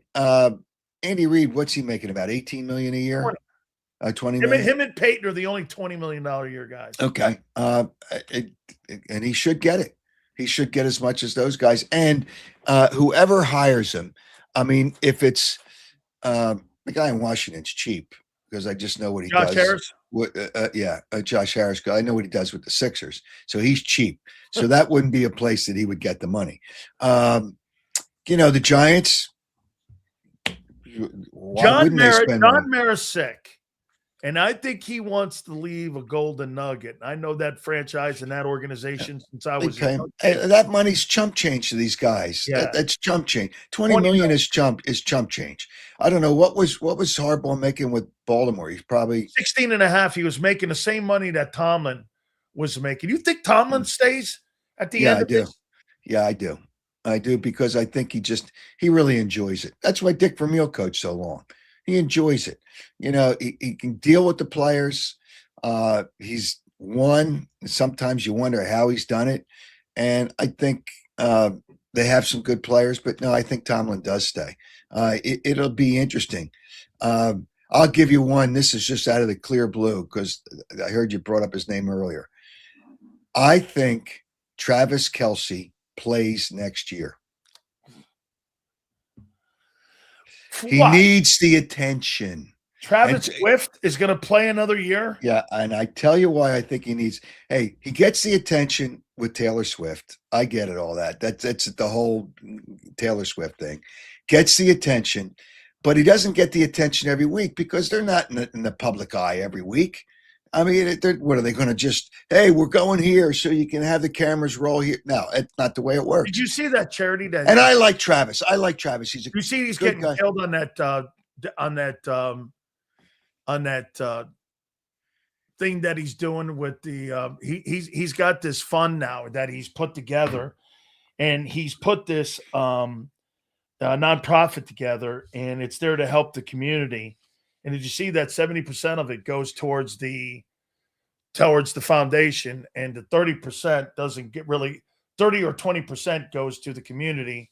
Really? Yeah. That's not a good thing. No, and he's getting hammered on it right now for this foundation. He should get hammered. It's like the majority some of these foundations pay the majority of the money's going to him and not to the foundation. Well, I don't know whether it's him or it's a staff or whatever it is, but I think, hey, listen, he's got enough money, and he's going to make, as long as he's with Taylor Swift, he's going to make money. And the podcast with he and Jason's the personality on that. And again, I like Travis, and Travis is a good guy, and I know Travis, but I just think, just based on what I've seen this year with everything that's going on, I think he really craves the attention. He does. And without playing, he's not, and he'll work for a network, but I don't know that he'll be as good as Jason Kelce is. No. He doesn't have that as strong a personality. So with that being said, the way he's going to get attention is to play football. And Kansas City will be better next year than they were this year. I don't think they're going to a Super Bowl because they got a lot of things they have to fix. But Andy Reid's coming back. It doesn't even matter what they pay him because he'll get enough money because he has enough money. But I think he's coming back because I think he wants the attention. I really think he wants and craves the attention. Here's the exact. Travis Kelce's 8-7 and running foundation recently faced scrutiny over tax filings in 21 through 24, which reportedly showed that 41 cents of every dollar raised went to charity. That's not good. 41% of the dollar. The rest of it went to him. Well, that's not good. I mean, where's the money go? Went to him or his staff? I mean, how many people does he have on the staff? Foundation, not to charity. Yeah, well, that's not being good. used. Well, that's got to change. Otherwise, that foundation's going to go down.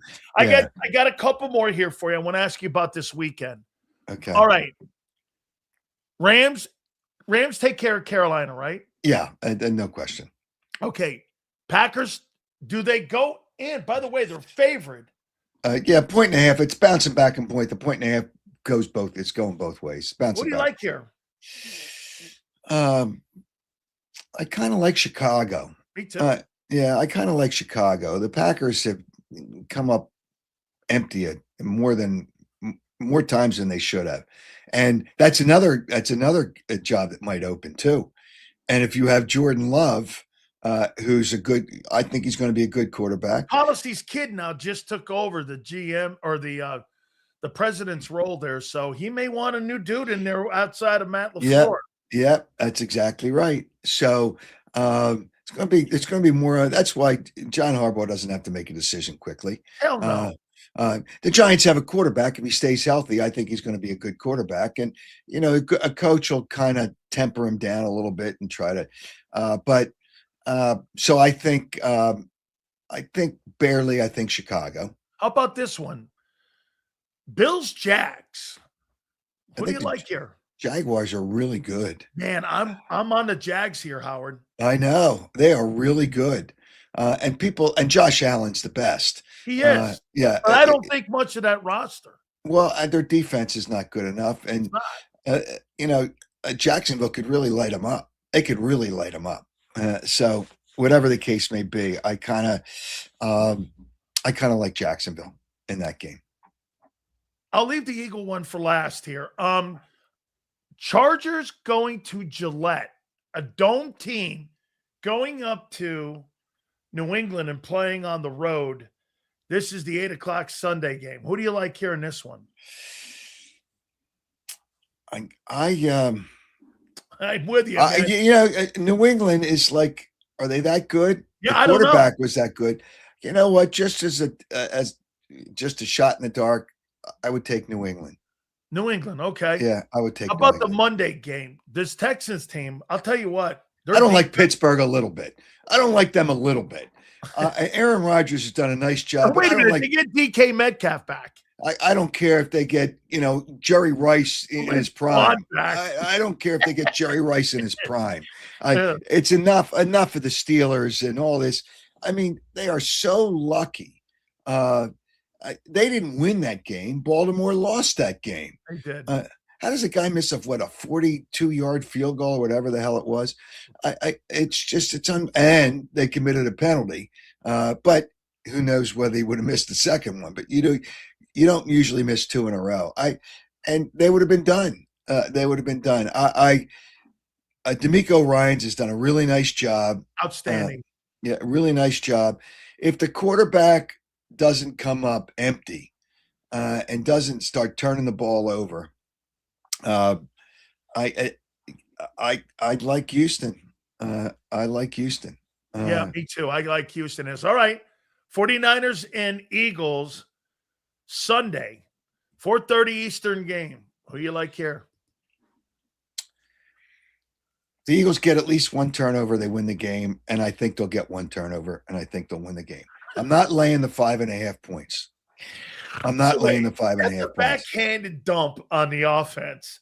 Well, wait, but they don't score enough. They don't score enough points to lay 5.5. I got you. It's a backhanded dump on the offense, though. Well, yeah, but the reality is they just gotta.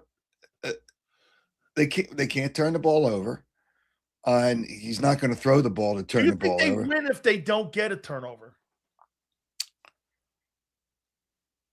And they don't turn the ball over? Yeah. If it's even, Steven, if they're even in turnovers, I think they win the game. But so again, if Philly has a turnover and San Francisco doesn't, that puts San Fran in. Yeah, it's just that's not a good thing. You look at what they did this year. They only won, I think, one or two games when they lost the turnover battle. Now, you're not going to lose it by 2. They just don't turn the ball over.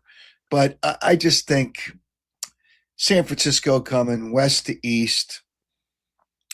I Again, I'm not sure about what's Purdy going to do. So I'm just not sure about San Francisco. I know what the Eagles are going. They're going to play a steady game. There's no way that they're going to be overwhelmed by San Francisco, but they got to score in the 20s. I think 24 is the number.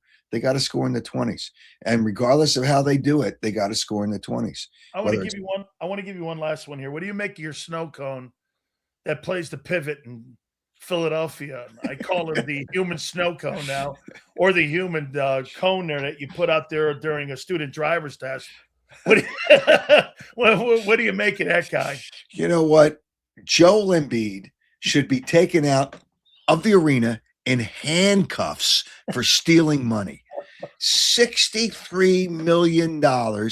And that dope of a president acting general, or he's the general manager in essence, Daryl Morey, signing he and Paul George to long-term contracts.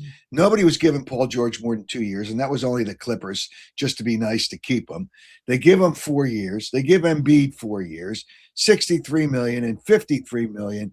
It's a joke. This team, as I've said, and I've said this before, the Sixers are 3 to 4 years away from being 3 to 4 years away from being 3 to 4 years away. So, and Joel Embiid is a fraud. Okay, let me just break it down. Doesn't listen to the coach, plays for himself, plays for his points. He's shooting 23% from three, yet he still takes 3-point shots. He doesn't want to play inside because he gets exhausted. And he can't last at the end of games. He can't go from baseline to baseline for 35 minutes a game. It's just... I mean, he plays like a 60-year-old old man out there sometimes. Well, okay, here's what you got to look at. When he plays 30 minutes, most of the time he doesn't get double-digit rebounds. The guy's 7'2", and he doesn't get double-digit rebounds. His turnovers are more than his assists. Believe it or not, his turnovers, he turns the ball over more. Now, he's not an assist guy, but he's a human turnover too. As well as that, he should have never won. He thinks he's an MVP. Jokic was the MVP that year, but I mean, Embiid was voted the MVP. That's because they didn't want to give Jokic another MVP, although he was. So they lost to Denver without Jokic. The other in Philadelphia. What was it, last week or this week or whatever, the other, well, I forget what day it is, but I think it was this week. So he's not that, and he thinks he won a championship because he won a gold medal, yet he wanted to leave the Olympic team because he was pissed that he wasn't getting enough minutes, and they talked him out of leaving. He wanted to leave the Olympic team, but that's his championship. Never going to win a championship. He really didn't win an MVP. So, whatever. It's just people in Philadelphia. Oh, he's great. Not great anymore, and I think they realize that. But and he comes off as like, "Woe is me," and give me a break. What do you make of the job Dombrowski's done with the Phillies in the offseason? They better do something. I'm telling you, they better do something because their lineup is still the same. They still have too many strikeouts. They don't have players to put the ball in play. I think he's done an average job. He signed a lot of Band-Aids, a lot of guys, mid-level relievers. And the right fielder is a better defensive player than Castellanos, but his numbers will not be better. And they're going to get rid of Castellanos. And I don't think they're going to be better for it. Better defensively, maybe. But that guy in right field is going to strike out 200 times a season. So his numbers aren't going to be better. And that was the big deal that he made. He got the right fielder. So I forget the guy's name. But don't you think they're just leaning on getting Wheeler back because they haven't really done anything to the bullpen? I mean, I'm telling you, that's it. Most doctors, they're kind of talking like he could be ready the start of the season. That's a real serious injury. When I talk to, and I've only talked to a couple of doctors, he's just like, the reality is he's probably not going to be the same pitcher. He might be good, but not be the same pitcher. That's a real tough injury. Pedro had that. He had that surgery, remember Pedro in Montreal? This guy was a flamethrower. He came back. He had to be more of a finesse type. Yeah, he was pitcher throwing in around the the plate. 80s, throwing in the 80s. Yeah, Yeah. he was like 88, 89. Before Yep. that, he was 97, 98. Yep. And he was never the same. Then he was in Boston. He actually was a better pitcher probably in Boston, but he didn't have the gas he once did. You know what? Again, it goes down to the fact that their lineup just doesn't – they don't put the ball in play. They don't move runners around. It just – and people think – and Don Mattingly was – take walks. That's what kills that team. Well, there's certain guys. I mean, Reese Hoskins worked a pitcher. Bryson Stott works a pitcher, but not deep in the lineup. Yeah. If he should be like, I think he's the leadoff hitter. That's who I think should be the leadoff hitter. But regardless of all that, they don't put the ball in play enough. They try to be home run hitters, and that's just not the way. You're not going to win that way in the playoffs. I don't know what they're going to do. I mean, Mattingly is a nice addition. I think Don Mattingly is a really sharp guy. He should be in the Hall of Fame, which is too bad that he's not. If Nick Allen's in, he should be in. Yeah, I mean, it's just I'm going to tell you what, he should be in the Hall of Fame before Bryce Harper.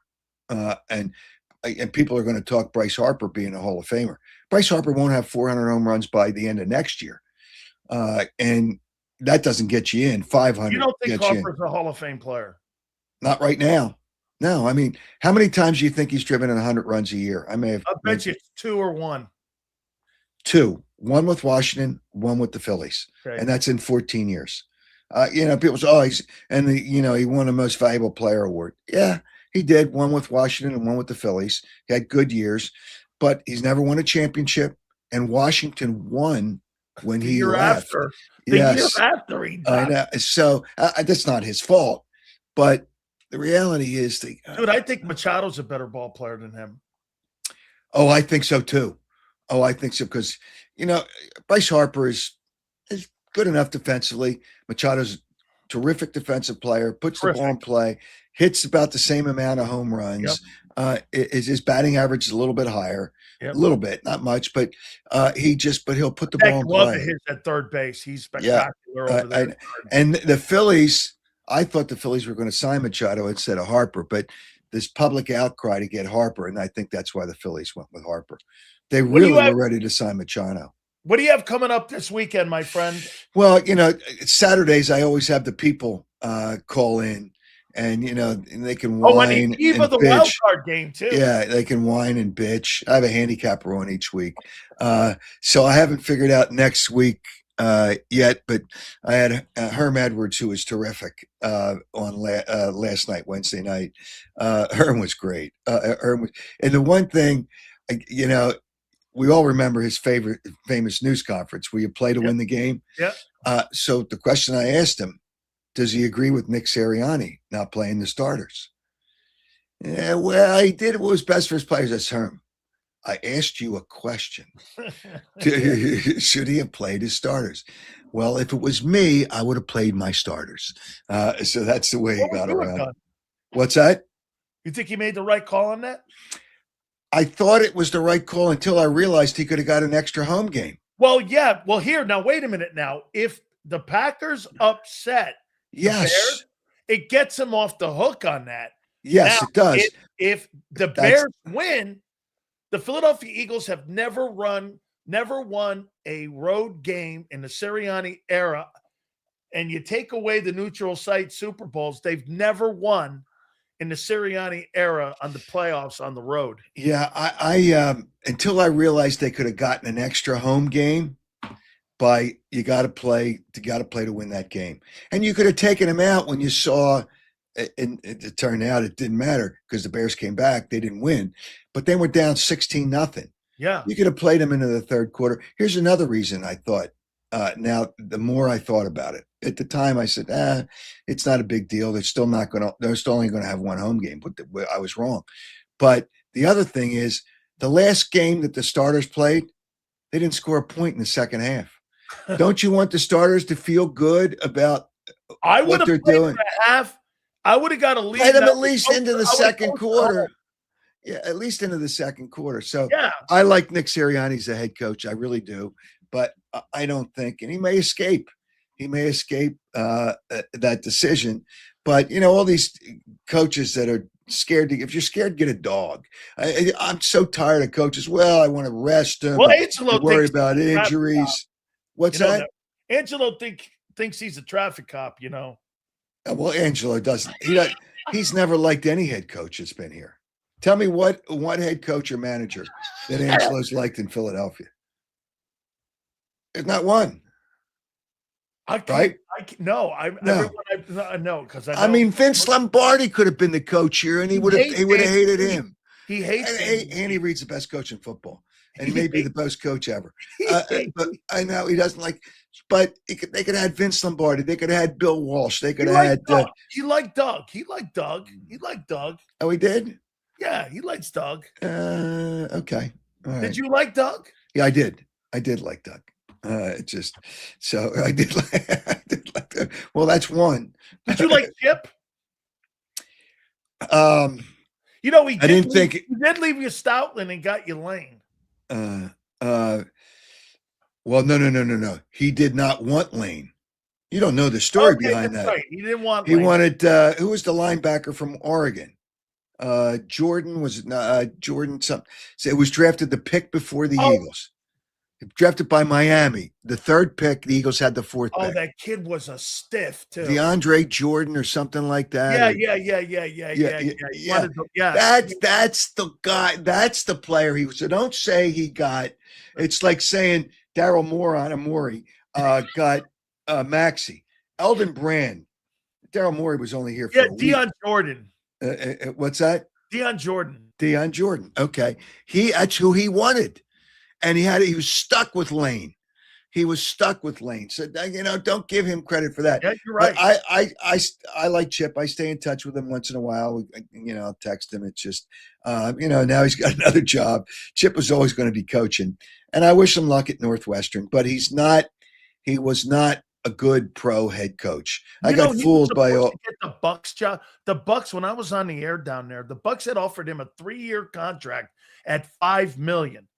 And so get this, they went in the direction of Greg Schiano after that. And they hired Schiano. He stayed at Oregon for that year. And then that's the following year is when he took the Philly gig. Yeah. And it just, he wasn't going to take it. But, it was another step. But I don't think because you have to run what he wants, not what fits with the team. Yeah. But he did a lot of things and it was creative. But it didn't always work with the players. We brought you an ice cream machine too. I mean, shit. I mean, he's, I still want to know though. I mean, before I let you, I think he's a good assistant. Before I let you out of here, I still want to know. I want to know, man. I want to know what happened to the quarterback. Is the quarterback not smart enough? Damn, my audio. I just lost my audio. What the hell happened to my audio? I have my dogs bring the audio back. Hey, maybe they can answer the question for you. You need to run for mayor of Philly now. That's what you need to do with that. No, that's a disaster. Philadelphia's a disaster. Howard, really. I love talking with you, man. I have a great time man. I appreciate it. Make sure you check out our friend. Fabulous guest, fabulous content always. And he lays you out as you guys like to be laid out, like no other fan base I've ever seen. I want to know what the hell the problem is with the quarterback at the line. Damn, I'm telling you, the damn internet, it's audio. What happened to the damn audio? Oh my God. Howard, I love you, man. And thank you so much, my friend. All right, see you later. You got it. That is Howard Eskin. Make sure you check him out. All right. Hey, guys, do me a favor. Please hit the like button here. We're going to pay some bills here. Hey, my good friends at Morgan & Morgan, the number one injury law firm in all of America, for a reason, with over $30 billion recovered. Morgan & Morgan. I told you about the story here in Philadelphia when a family was initially offered, again, $650K. What happened? Turned around. They got that family $26 million. Or a family down in Florida that was initially offered by an insurance company $350,000. They ended up getting $12 million. Folks, this will be the easiest decision you ever make in your life. Go to forthepeople.com/big sales or pound law 529. That's forthepeople.com/big sales. or Pound Law 529 to do me a favor. You tell them Big Sil sent you. There's a reason Detective Johnson is the gossip king. Oh, did you hear? Jackie and Tom are getting a divorce? Mm-hmm. Sad. Well, I heard that Ashley had work done on her face? Yeah, oof. Just like there's a reason Morgan & Morgan is America's largest injury law firm. Injured? With over $25 billion recovered for our clients, there's a reason to go big. Bathroom? Okay. Morgan & Morgan, America's largest injury law firm. Oh, okay. Ignite your nights with free live entertainment daily, only at Live Casino and Hotel Philadelphia's Center Bar. 7 days a week, enjoy some of the region's top party bands, performers, and DJs as they take the stage in the heart of the casino action. Great cocktails, live music, and lively moments. It's all happening at Center Bar at Live Casino and Hotel Philadelphia. Visit livecasinophilly.com for more details and the complete list of upcoming events. Must be 21 or older. Gambling problem? Call 1-800-GAMBLER. This is Eric. When he got injured in a car accident, he called Morgan & Morgan. He not only gets a lawyer, he gets trial lawyers like Sam and Jessica, who are in it to win it. He gets his own investigators with briefcases, leather ones. And if you ever have questions, our customer service folks keep things rolling. Injured? We're your army. Morgan & Morgan, America's largest injury law firm. Welcome to the Jet Setters and the High Rollers, to the Shot Takers and the Tastemakers. Welcome to the Viewfinders, the Thrill Seekers, and the Night Owls. Welcome to everything you could possibly want on one 5-mile island. Welcome to the Wildwoods. Book your stay today. In our hometown, we all look out for each other. We go the extra mile to lend a helping hand. We step up to keep our communities going strong. And at Independence Blue Cross, we're here to keep you going strong. We've been deeply rooted in our communities for more than 85 years. And that connection to members has earned us our spot as the #1 health insurer in the region. So while you look out for your neighbors, know IBX is always looking out for you.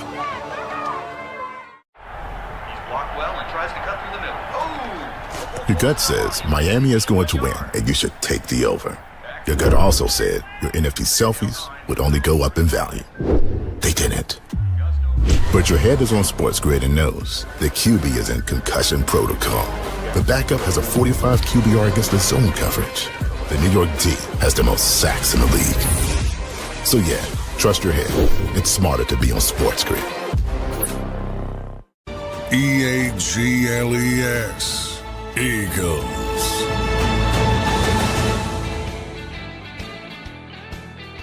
Big Sil's National Football Show. Please do me a favor. Hit that like button. I missed some supers while Howard was talking. So we'll hit some of these here. Vic has coached against Kyle 4 times. 9 points, 11 points, 6 points, 13 points. Who were the quarterbacks in those games? What was the talent level of the teams that Vic was scheming against? Put everything in context here. Okay? I mean, yeah, that sounds impressive. I'm not by the way, I'm not suggesting he doesn't have a record against other great coaches, because he does. The McVays of the world. I'm not saying that, but put everything in. Who was he scheming against in those 4 games? Who were I don't know what the names of the quarterbacks were. Guys, do me a favor. Please hit that like button. I'd like to see us get to 200 by the top of the show if we can. So hit that like button. Appreciate you guys very much. I'm looking forward to the game tonight. I'm going to talk about it. My phone is blowing up. Okay? All right? Right? So, okay. Let's see. Yeah, everybody is texting me getting ready. I'm going to talk about tonight's Final Four game tonight against Ole Miss tonight here in a second here. But Xander, do we have any more supers? Maybe we missed. I thought I saw a couple few. a couple of them there. If you guys want to throw some more supers up, I appreciate it there. Yeah, so again, I don't know who those QBs were. Appreciate it very much. Listen here, I got the Hurricanes tonight. I got them winning. I'm going to drop the score a little. I'm going to go 26 to 20. Ole Miss is going to make plays. They're going to make plays tonight. They got a lot of football talent on that team. Ole Miss is a tough test, man. They're motivated because of that shitty former coach of theirs. Seals, we averaged 34 at home. Defense gives up 13. Not playing for two big mistakes. Okay? They do play better at home. That's for damn sure. They do. Does it matter? Because Shanahan is the best play caller in the game. These people, isn't Shanahan, isn't Kyle the quarterback whisperer? I think he is. He's taken Brock Purdy, Jimmy Garoppolo, and Matt Ryan to Super Bowls. I mean, Matt Ryan is probably the best quarterback he's ever had. Matt Ryan's a borderline Hall of Fame football player.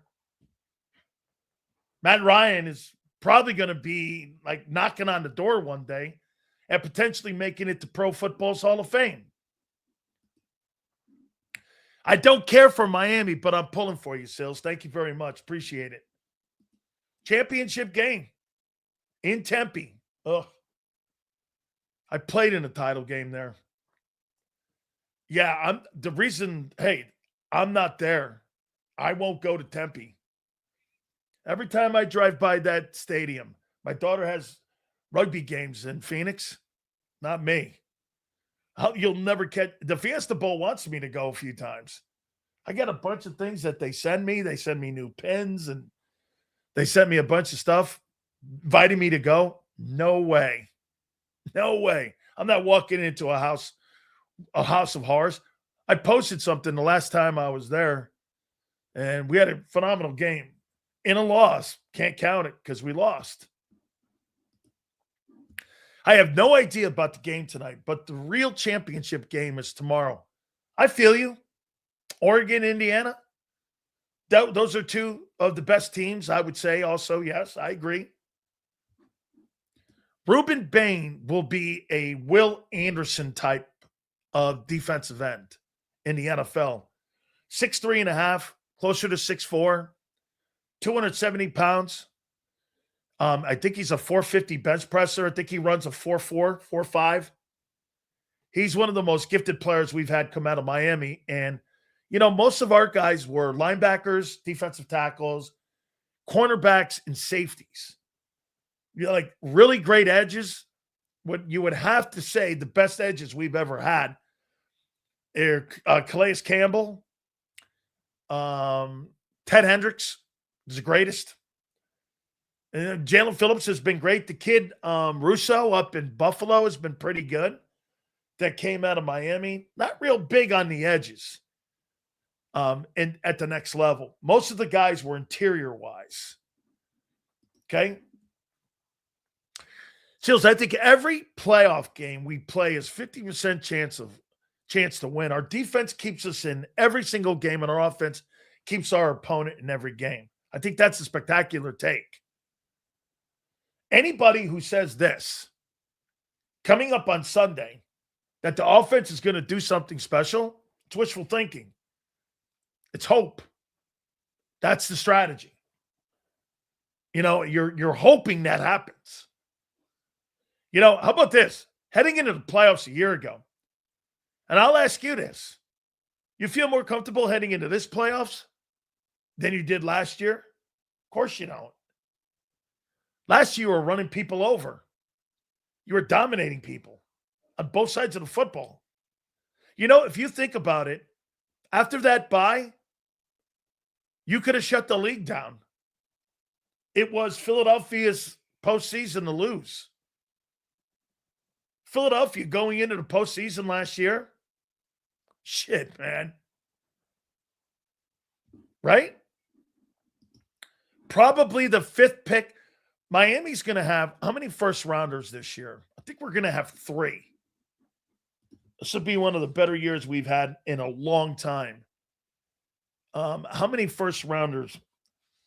How many Miami Hurricane first rounders in 26?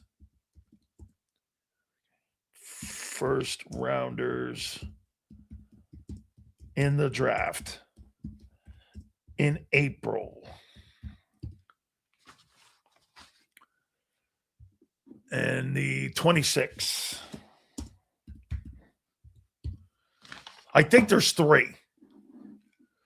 Yeah. The offensive tackle, Reuben Bain. I believe the other defensive end will also too. Hey, Markel Bell may go in the second round.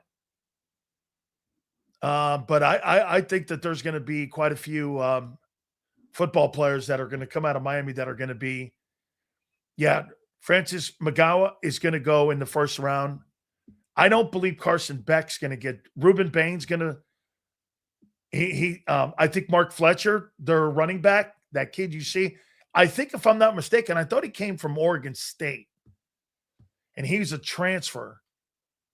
I think Hakeem Mesidor, man, that kid can play. I'd like to see Hakeem Mesidor potentially in Philadelphia. If you lose Jalen Phillips, Hakeem Mesidor is a fine ball player, man.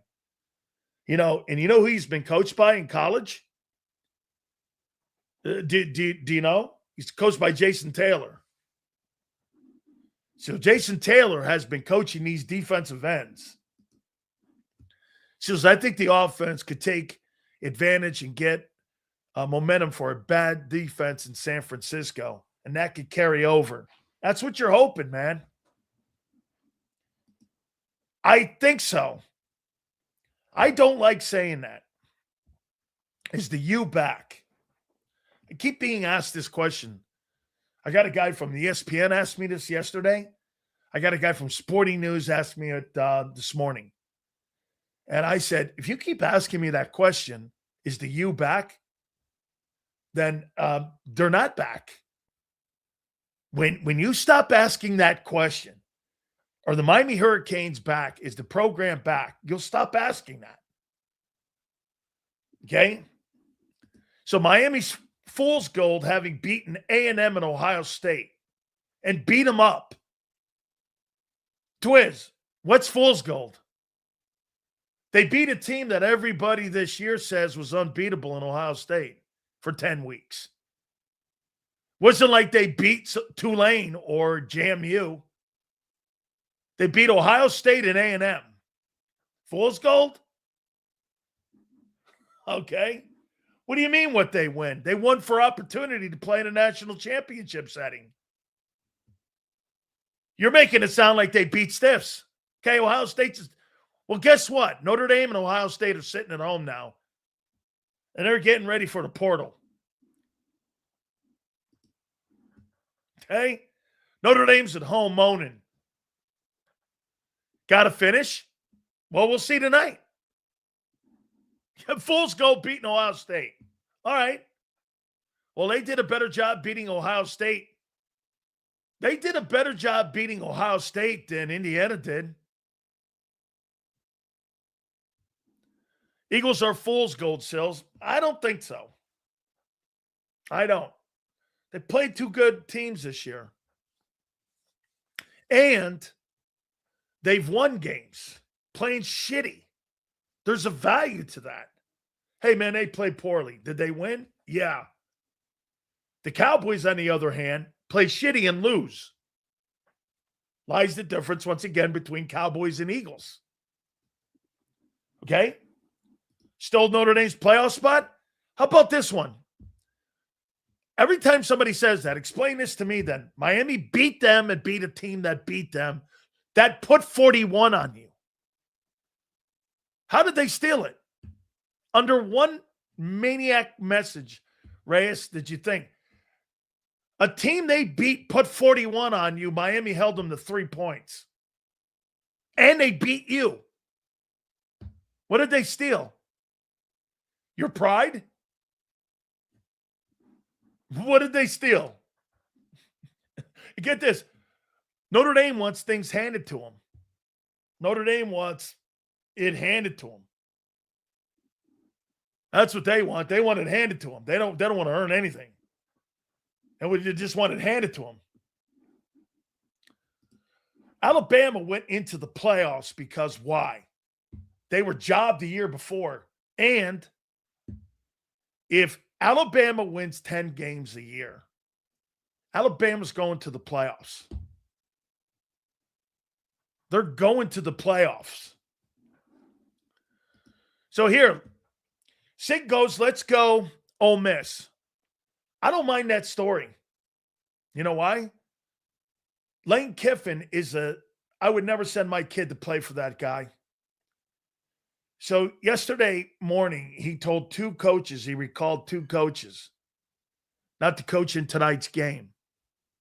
And so the ultimate taboo was made. Hey, don't worry about the guys we recruited. And now we're in a situation that they may never, ever be in.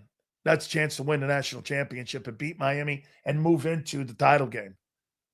Now, Lane don't care.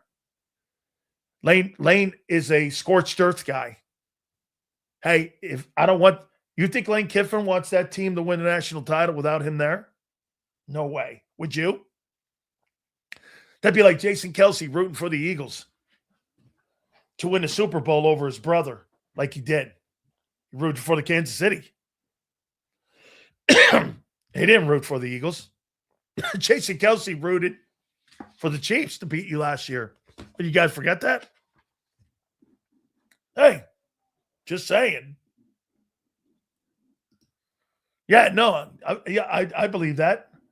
Conference doesn't matter. Not for Notre Dame, it doesn't. You don't play in one. And yet you play ACC. Get this.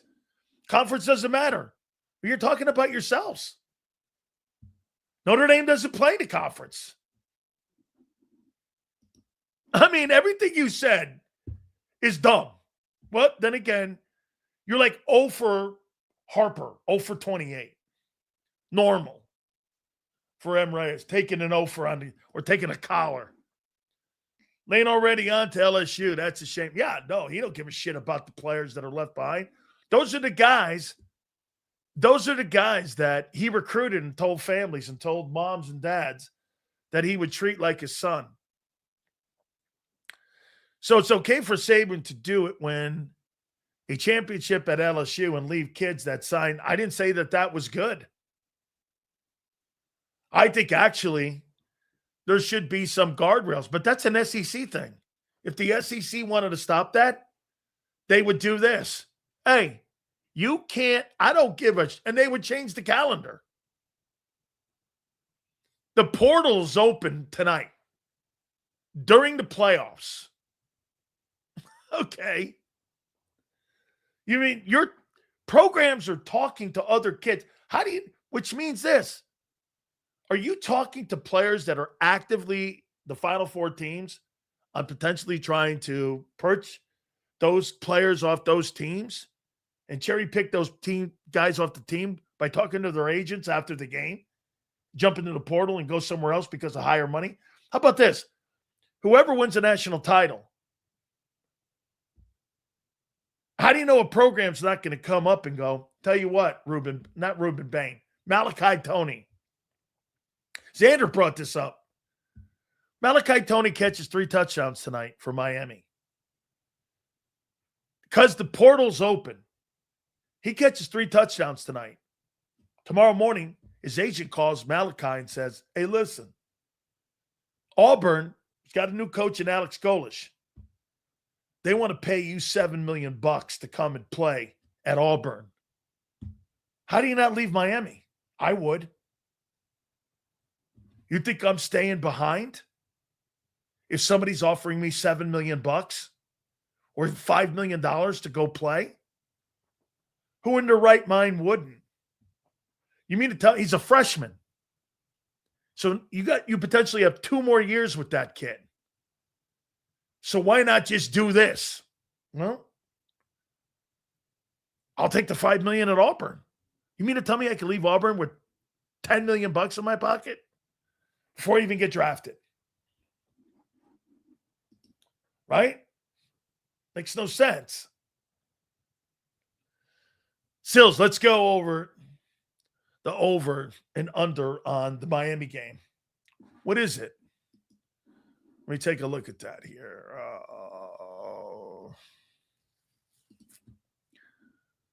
Let's see here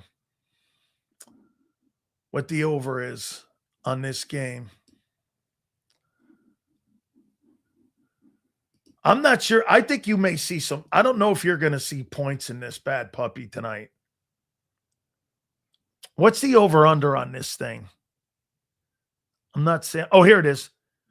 Miami 3, and it's 52.5. I got 26-20. That's 46. I'll take the under. I don't think you're going to. Now, some people think it's going to be a 30-31 game, something like that.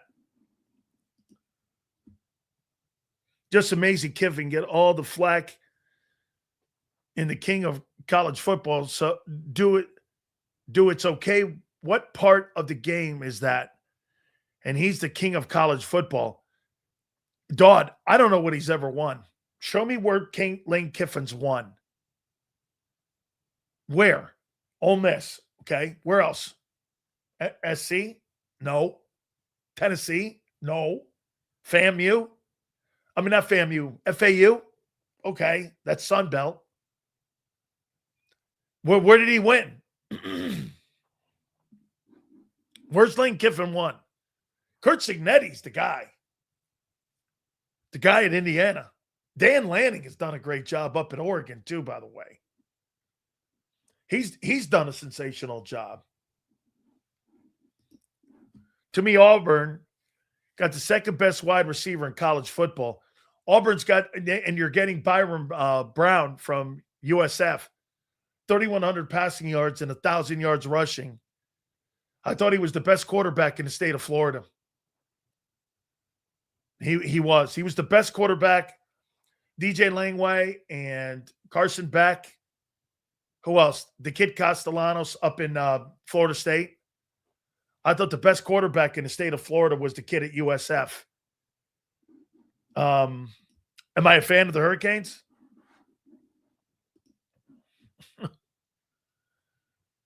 Sills, what's the best player you played with that never got drafted? His name was Reggie Sutton. He was Deion Sanders. He had Deion Sanders talent. Unfortunately, he had a drug problem. I love him to this day. I'll give you a quick story here. Reggie Sutton, ask any Hurricane during my time.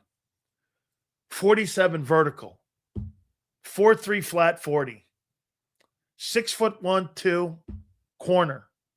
Holy cow. I've never seen an athlete then or today at corner that was that close to Deion. I've never seen anything like it. And I'll give you something that's behind the scenes that no one knows. So I was playing in the Arena League, the Las Vegas Posse. No, excuse me, the Las Vegas Sting. We played at the MGM. It was a ton of fun. And they came to me and they go, "Hey, Reggie Sutton wants to play here with you." I said, "Reggie Sutton? Reggie Sutton." "Yes." I go, he goes, "Well, you're going to have to keep an eye on him." And I said, "I will. He's a friend of mine." A massive drug problem. Just a massive drug problem. So he plays 3 games. The Saints call Mickey Loomis. They pull him off that team. They start him. That week, he's the NFC Defensive Player of the Week with 2 interceptions and a fumble recovery. A week later, Mickey Loomis is calling me going, "Hey, where's Reggie?" And I go, "I don't know." He goes, "Listen, can you try to find him?" So I'm texting him. He calls me, goes, "I just can't fight it." And I'm like, bro, I love you. Let your family know you're okay, please. Your mom's calling me. And I don't know how much it's in the past, but I go, call your mom.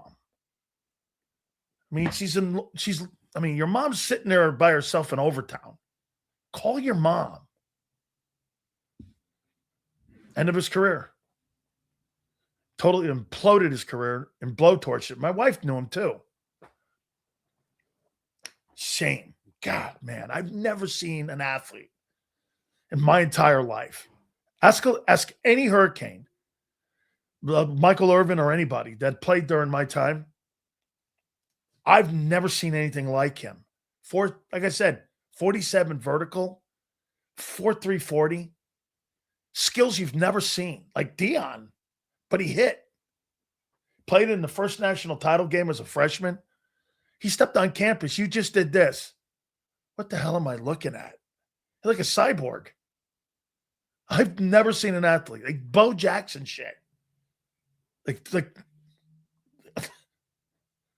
me and Jerome would sit there and go, what the fuck? Everyone would start laughing. The vertical jumps and like sprinting and going after footballs. Shit. I've never seen anything like it. To this day, I've never seen a player with that skill set. I mean, in theory, better than Darrell Revis, better than Aeneas Williams, better than any of them guys. Like he's like a Surtain, but better. I mean, everybody did everything they could to get him at least to be able to show up to practice. That was a shame. I remember my wife was with me during that time. The guy, I know my wife knows the story too. The guy was the NFC Defensive Player of the Week. He was playing on the Sting. The next week, he's the NFC Defensive Player of the Week. The next week, they're calling me, asking where's Reggie Sutton.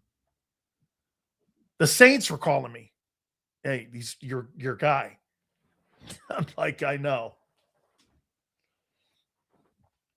Hurricane blood goes a long way, man. We got each other's back. We're still damn close. It's all good. Irvin did a shit of blow, so did you, Sills. I partied with Baldinger in New Orleans. Man, not a chance in hell I could do that stuff back then. You kidding me? I was afraid. Not happening. Mark Holmes said he was almost drafted in the NFL. Okay. Told you about the story about the 17th guy from Norristown, right? Yeah. You know that guy? Best part of the show, story time. Love you, Sills. They give you shit. I got you too, Toys. You know we're good, brother. Thank you. You get the show. That's for damn sure. I get it. Hey, bro, man, you should have seen this guy, Reggie Sutton. Should get my wife. I mean, Reggie's such a sweet dude, man. Harmed nobody. Was a loving guy. Get him on a football field. He's Sean Taylor. That's who I'll compare him to. Sean Taylor was a safety. Reggie Sutton was the Sean Taylor of corners. Fuck. Dude. You know, having been around so many great athletes at during that time when we had everybody drafted. The last team I was on, the 87 team, the 87-6 team, 64 guys went in the first 3 rounds. It's like Alabama, like today. 64 guys went in the first 3 rounds. Like nobody stayed at 4 years. Everybody, I was an underclassman. Everybody left because there were so many great players.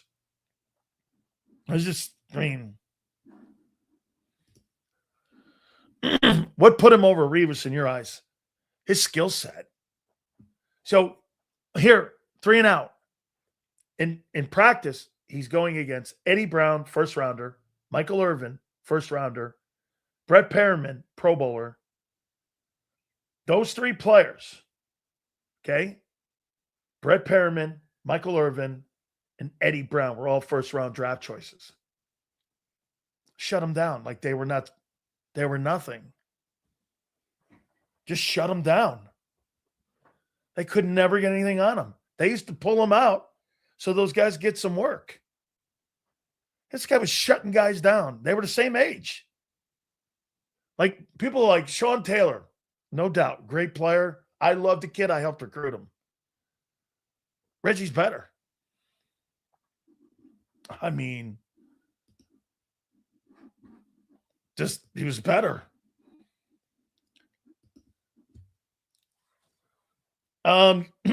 Yeah, absolutely.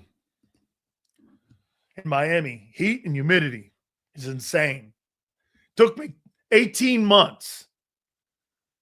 18 months it took me to play in that, coming from Connecticut. I got down there the first time I wanted to go home. My grandfather said, "You ain't going nowhere." Yeah, you ain't going nowhere, dude. All right. Let me pay some bills here. Can't wait for tonight. I'm really looking forward to it. Hopefully they make their mark and they make their statements in the program. Great moment for everybody. Morgan and Morgan, our friends. We're very proud to have them part of the program here. And I know we're really proud to have these guys here with us. They've been with us for such a long time, and I can't thank them enough. And folks, the number one injury law firm in all of America for a reason, because they win. Simple as that. Make no mistake about it, with the thousands of attorneys coast to coast, they defend you and your family like no other. And they don't get paid unless you win. Simple as that. Go to forthepeople.com/big sales or pound law 529. That's FORthepeople.com/big sales or pound law 529. And do me a favor. You tell them Big Sales sent you. Yeah! There's a reason the Karate Master was the #1 salesman in the lumber department.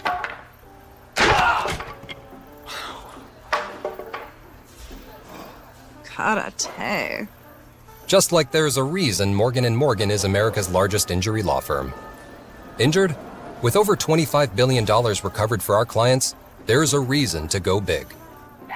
Morgan & Morgan, America's largest injury law firm.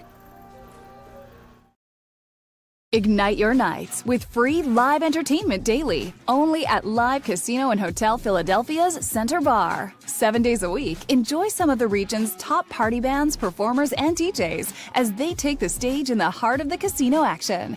Great cocktails, live music, and lively moments. It's all happening at Center Bar at Live Casino and Hotel Philadelphia. Visit livecasinophilly.com for more details and the complete list of upcoming events. Must be 21 or older. Gambling problem? Call 1-800-GAMBLER. This is Eric. When he got injured in a car accident, he called Morgan & Morgan. He not only gets a lawyer, he gets trial lawyers like Sam and Jessica, who are in it to win it. He gets his own investigators with briefcases, leather ones. And if you ever have questions, our customer service folks keep things rolling. Injured? We're your army. Morgan & Morgan, America's largest injury law firm. Welcome to the Jet Setters and the High Rollers, to the Shot Takers and the Tastemakers. Welcome to the Viewfinders, the Thrill Seekers, and the Night Owls. Welcome to everything you could possibly want on one 5-mile island. Welcome to the Wildwoods. Book your stay today. In our hometown, we all look out for each other. We go the extra mile to lend a helping hand. We step up to keep our communities going strong. And at Independence Blue Cross, we're here to keep you going strong. We've been deeply rooted in our communities for more than 85 years. And that connection to members has earned us our spot as the #1 health insurer in the region. So while you look out for your neighbors, know IBX is always looking out for you.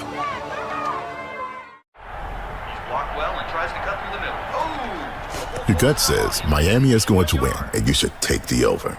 Your gut also said your NFT selfies would only go up in value. They didn't. But your head is on Sports Grid and knows the QB is in concussion protocol. The backup has a 45 QBR against the zone coverage. The New York D has the most sacks in the league. So yeah, trust your head. It's smarter to be on Sports Grid. EAGLES. Eagles.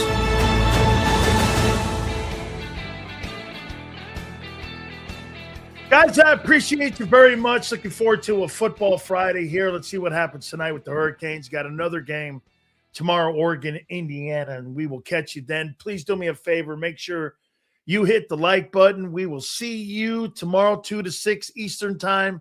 Joe, Xander, thank you very much, and we will see you tomorrow, and we'll see you on the flip side.